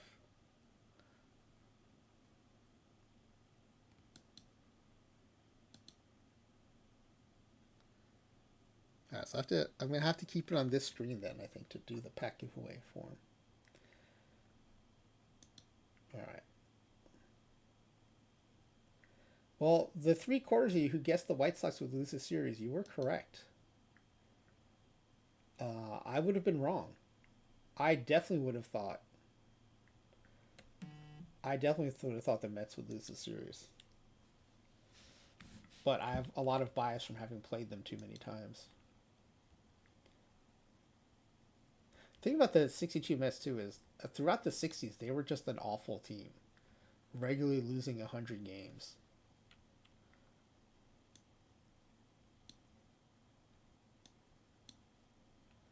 All right, let me hide some columns here.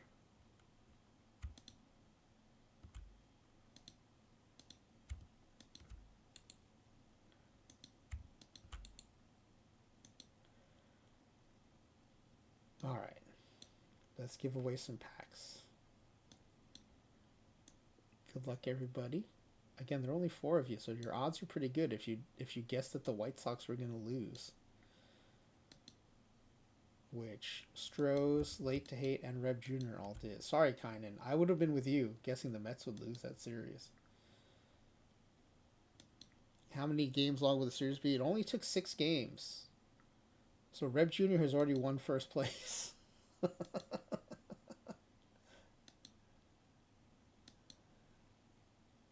Alright, how many runs will be scored?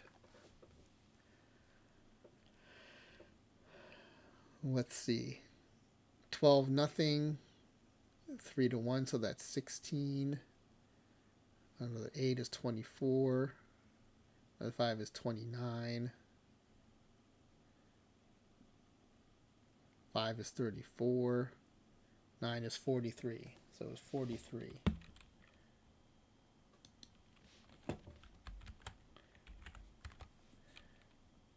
So between Late Tate and Strohs, oh, very close, but Strohs by 1 run takes it. Oh, sorry, Late Tate by 1 run takes it. 37 versus 36. Kynan was looking for a shootout. That's funny though, because Late Tate guessed the 37 runs, in 5 games. Strohs gets 36 runs in 9 games. Strohs gets 9 games and still came in under Late Tate's run total. That's pretty funny. Strohs was really expecting some offensive ineptitude.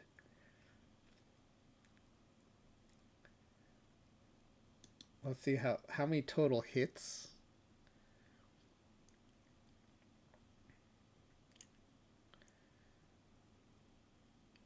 I guess it's easier if I just go to the box scores, right? So 28 in game 1.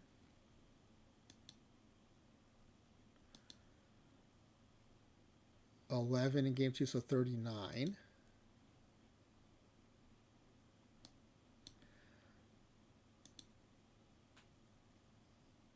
$18, so for 57.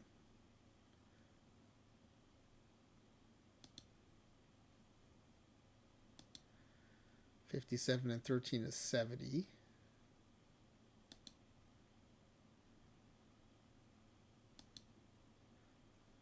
$70 and 12 is 82. And 82 and 21 is 103. Welcome to Arithmetic with Franchise Time Machine. 103. Who would have been closest there? Let's see. 22 away would be Kynan. 7 away would have been Strohs. So Strohs would have had that one. I'm just kind of going to see who would have gotten the other ones right. So Strohs would have gotten that one. How many total errors? Game 6, there was 1 error. No errors in game 5. 2 more, so 3 errors. 4 errors.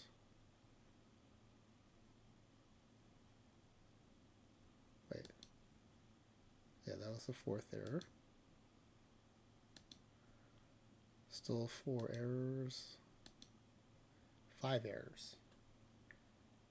So Reb Jr. and Strohs would have gotten that one. I'm just doing this to kind of see too, like what kind of scoring method I want to do for when we do the tournament. How many total home runs? Now that one I'm going to have to go, but that should be a little easier to just look up here. 1, 2, 3, 4, 5 for the White Sox, and 5 for the Mets. So 10 home runs. Good guesses by Kynan and Late Tate here, both guessing 9.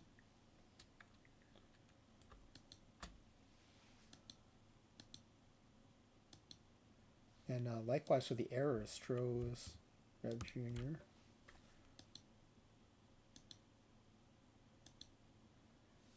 How many total strikeouts? I don't know that I have any way to collect that now that I look at it. Oh, you know what? I have to go with the box scores. I have to go to every box score and figure it out. That's kind of a pain in the butt. Maybe we take that question out. It's kind of annoying. Let's see. Game 1. 9, 10, 11, 12, 15.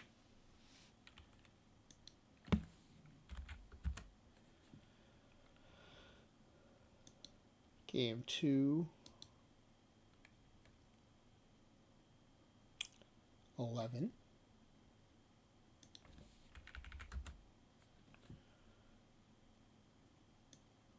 Game 3.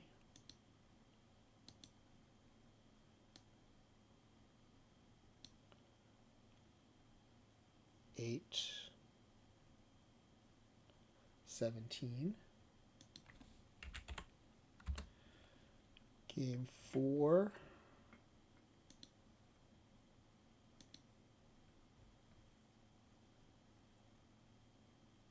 8.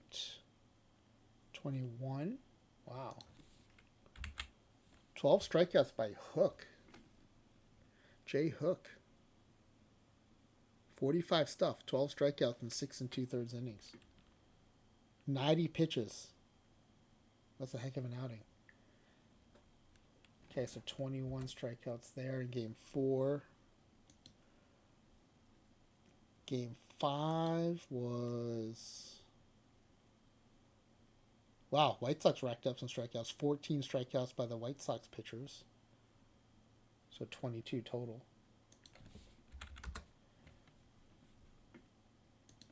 And then game 6.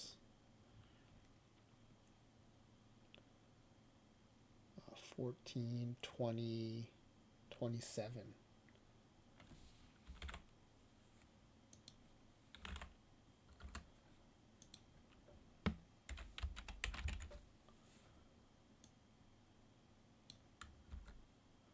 $113 strikeouts. So Kynan was closest there with 90. I guess was everyone underestimating the pitching, so you didn't think there'd be that many strikeouts? There were a ton of pitching, ton of strikeouts. Okay, run differential.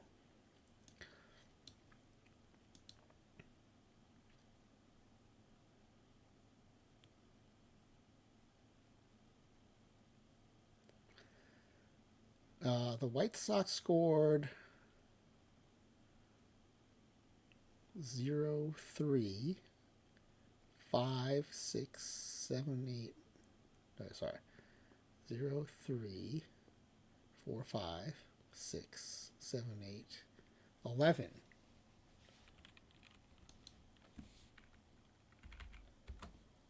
The Mets scored 12 in just the first game alone. 12, 13, 19, 23, 26, 32.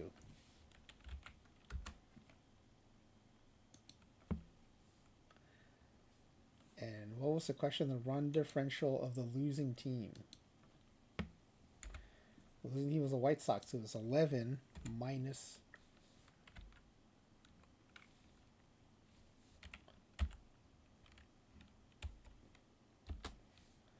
-21. Kynan was right there with a -19. Nicely done.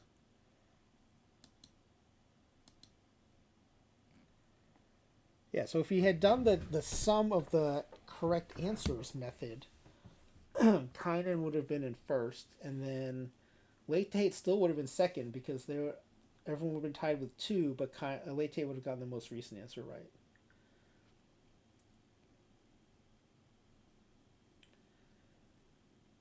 So I'm going to have to think about that. I mean, if you put aside, if anyone's still in the chat, if you put aside who won and whether you won or not,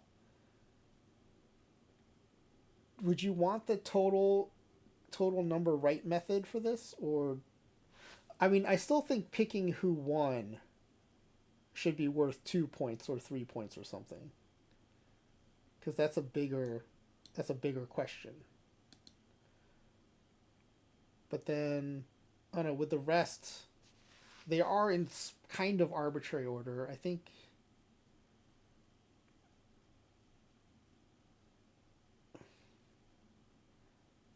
I did go from like the number of games, which seems like the second biggest thing besides who won.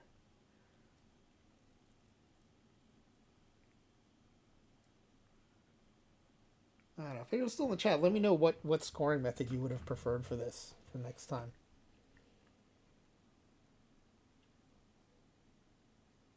Because I'm fine with either way. I did Survivor style this time, but and if we do the number of closest answers, I do think I'd give extra weight to picking the right winner. I mean, for this format, if we're doing number close, I might even give 3 or 5 points for that because that's a big question to get right. But as it stands, we have Reb Jr. coming in first. Congratulations, that's 7 packs. And then Kynan coming in second. That'll be 3. No, sorry. It's Late Tate came in second. That'll be 3 packs. All right. I think that's it. All right, let's see. I guess we'll raid into someone now. Pretty short stream tonight. That's one thing I like about this. The historic.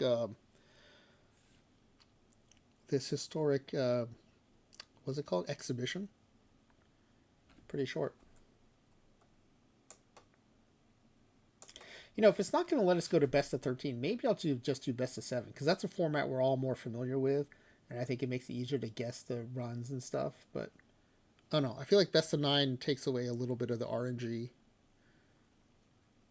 It didn't play out tonight because it was such a blowout. I mean, who'd have thought the White Sox were that much worse than the Mets though? That's crazy.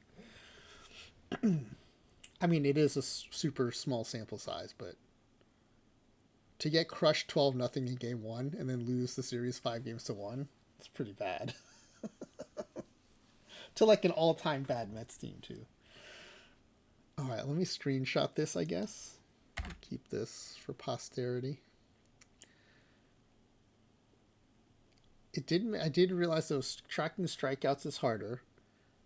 Home runs was easy. Hits was easy.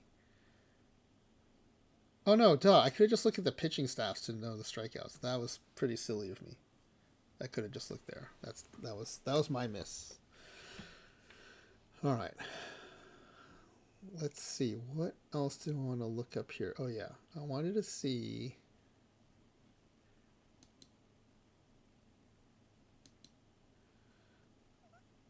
So there's no way to see batting stats, is there?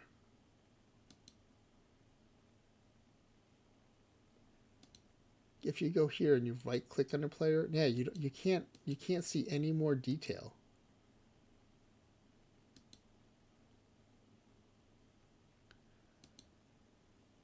Even from this view, can you not see show statistics? Yeah, but you just get this slash line summary. Huh. Okay. That's good to know. We're pretty limited on what stats we can see. I'm glad I didn't ask too many in-depth stats there.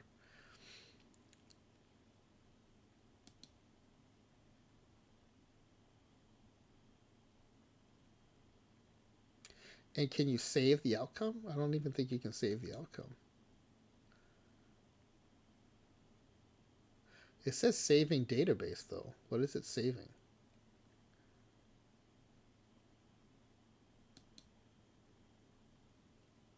Also, what screen did it?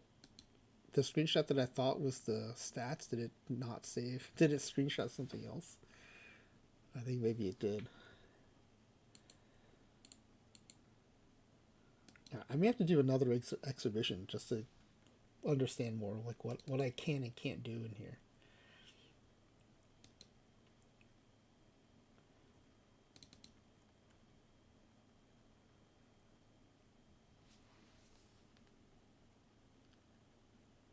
Hold on, I'm trying to find where is my screenshot? Where are my screenshots? C drive program. No, it's under users.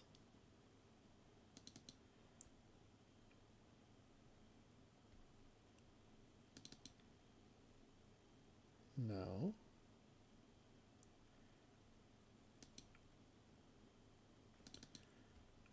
Where are my... I should have bookmarked that folder. I use it so much and now that... But somehow it fell out of my most common used folders and now it's not showing it to me as a default anymore.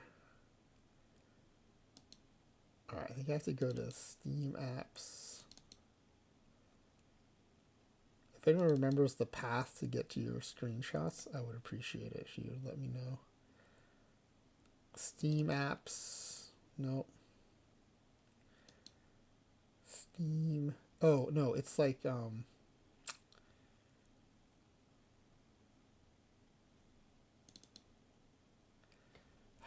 is it? I think it's Program Files x86, right? Unless it's under just Program Files, which I don't think it is.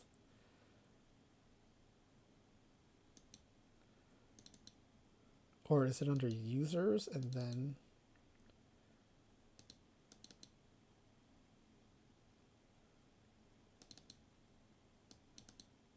No, that's just my save games.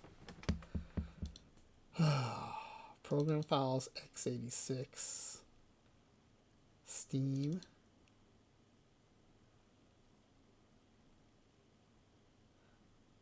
I thought it was under Steam Apps. Common.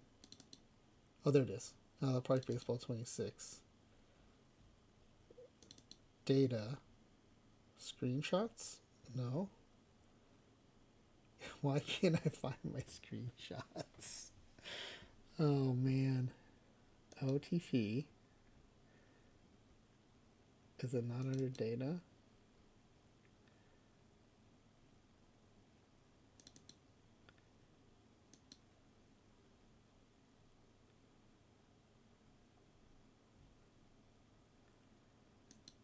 Okay, I'm gonna just have to search this PC for screenshots.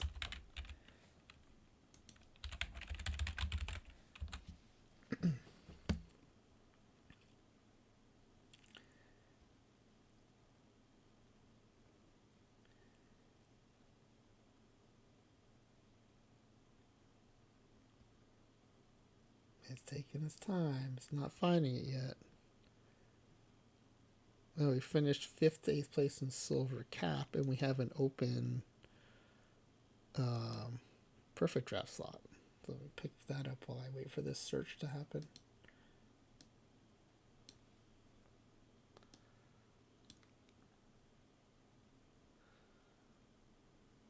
I think yada yada yada changed formats. It is now a positional draft. And I won it after it changed. Afternoon nap is still a live PD, I think. So you could do that instead. I am better at live tournaments. Let's sign up for that one.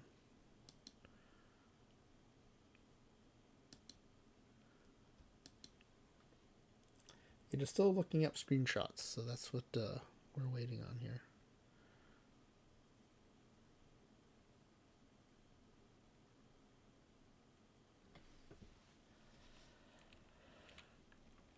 Let me put this up for a second while I change accounts. See if we need to sign up for any more tournaments.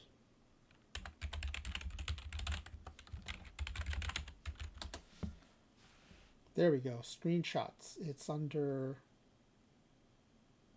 Oh, it is under my username. Interesting. Okay, let me follow this path.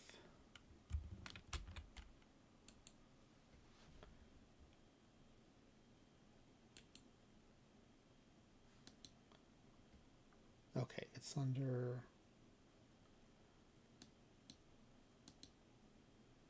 C drive, users, username, OneDrive. This is where I wish it didn't use OneDrive. Then it's under documents. No, I do not want to set up OneDrive. So I don't like this. The park developments, OOTP26, screenshots. There it is. And sort by date.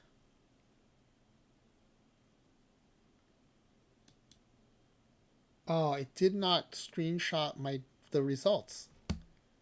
I guess I had to do the Windows screenshot. I'd used the OOTP screenshots, and it didn't. I didn't hear the screenshot sound until after I exited out. That happens sometimes with other parts of the game too, like the home run contest. It'll take one screenshot in the contest, and then when it exits, it'll fire another screenshot. But this one, it didn't take a screenshot at all of the actual tournament results, which is a bummer. And I don't know that it saved the results anywhere. Because can you go back and load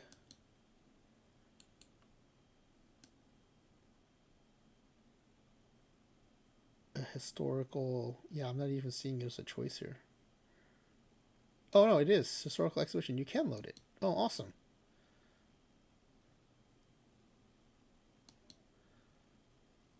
So maybe can we get the data then once we load it? That's interesting.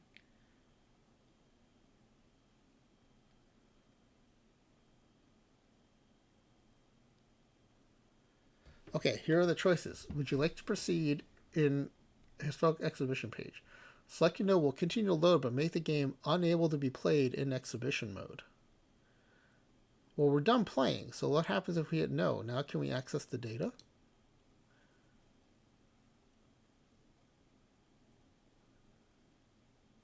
Oh, we can.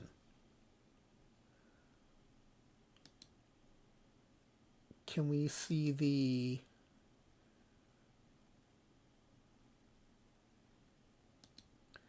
Okay, we still get this screen, which is nice. We can still see the player of the game. We can still see the stats. But now, I think...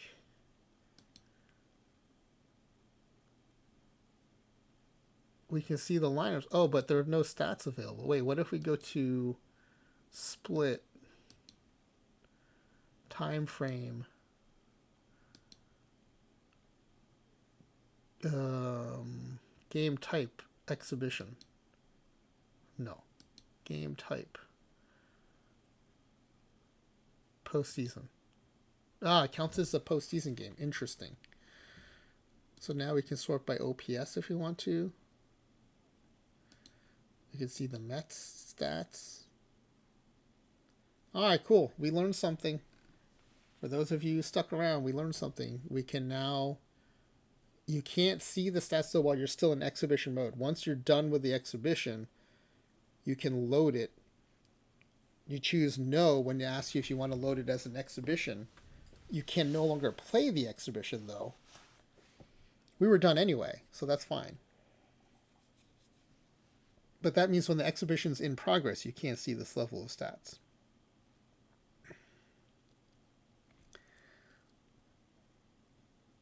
We can see the pitching stats. Okay, this is cool. You just can't see it during the exhibition. Al Jackson, 2-0, 1.15 ERA. Wow. And then can we go to league stats and team stats?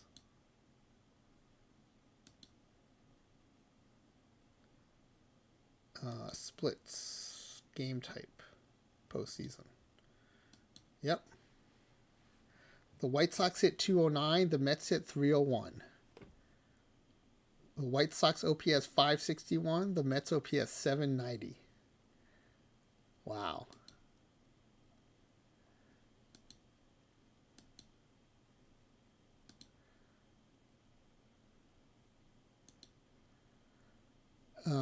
The White Sox ERA 5.65, the Mets ERA 1.67. Unbelievable. All right, let's go back and check out the White Sox. I want to see who was the worst strikeout percentage for the White Sox. Batting stats 2. Strikeout percentage. Brooks Baldwin only had 2 plate appearances, so we can't count him. Lennon Sosa, 24 plate appearances, struck out 37.5% of the time. What does that look like for the Mets? Marv Throneberry in 23 plate appearances, struck out more than half. 56.5% of the time he struck out. Amazing. Amazing. We're not going to use these stats though because they're too hard to pull out during the stream. Okay, I'm pretty happy with how this went. I think I know how we want to do this going forward. And it's still early in the sumo tournament, so we're not going to miss much sumo. I'm going to raid us into Midnight Sumo. This is day 9 of a 15-day... Yeah, 56% is pretty amazing. This is day 9 of a 15-day sumo tournament. I'm going to be raiding into them a lot during the tournament because it's rare that we get a chance to watch live sumo. Although, you know what? First, let me make sure no one else is streaming OOTP. And I don't see Smiley Face Jane in the chat, so I don't think she's streaming tonight.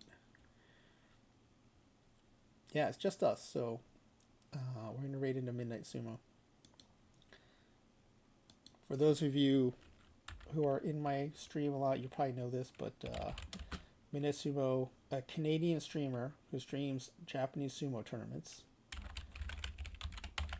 does English language commentary over the Japanese commentary so you can follow what's going on. So it's a really fun way to kind of learn about sumo. And when the sumo goes to commercials, he shows like vintage Japanese commercials from YouTube, which is also kind of fun. Yeah, good night, Kynan. I hope you had a good time. This is setting up... oh, good night, Kai Kasana. Thanks for being here. This is kind of to set up a tournament I'm going to do where we're going to pick the 8 or 16 worst teams in baseball history. Really looking forward to doing this in the next OTP when we have the 2025 Rockies in it. But I think it'll be fun to do it anyway now with the teams we have and the 2024 White Sox being featured. And then next year we'll feature the 2025 Rockies. But we can't do it in one big tournament because there's no format where the losing team advances, and that's what we want. So I'll have to keep a separate bracket, and we'll play down until we have the worst team ever. Yes, they that's true. They have time to still learn how to play baseball this season. All right, have a good night, everybody. I'll be on again tomorrow night. Maybe we'll do this. Maybe we'll start building out that field of 8 teams.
Why do you keep following me around? Look.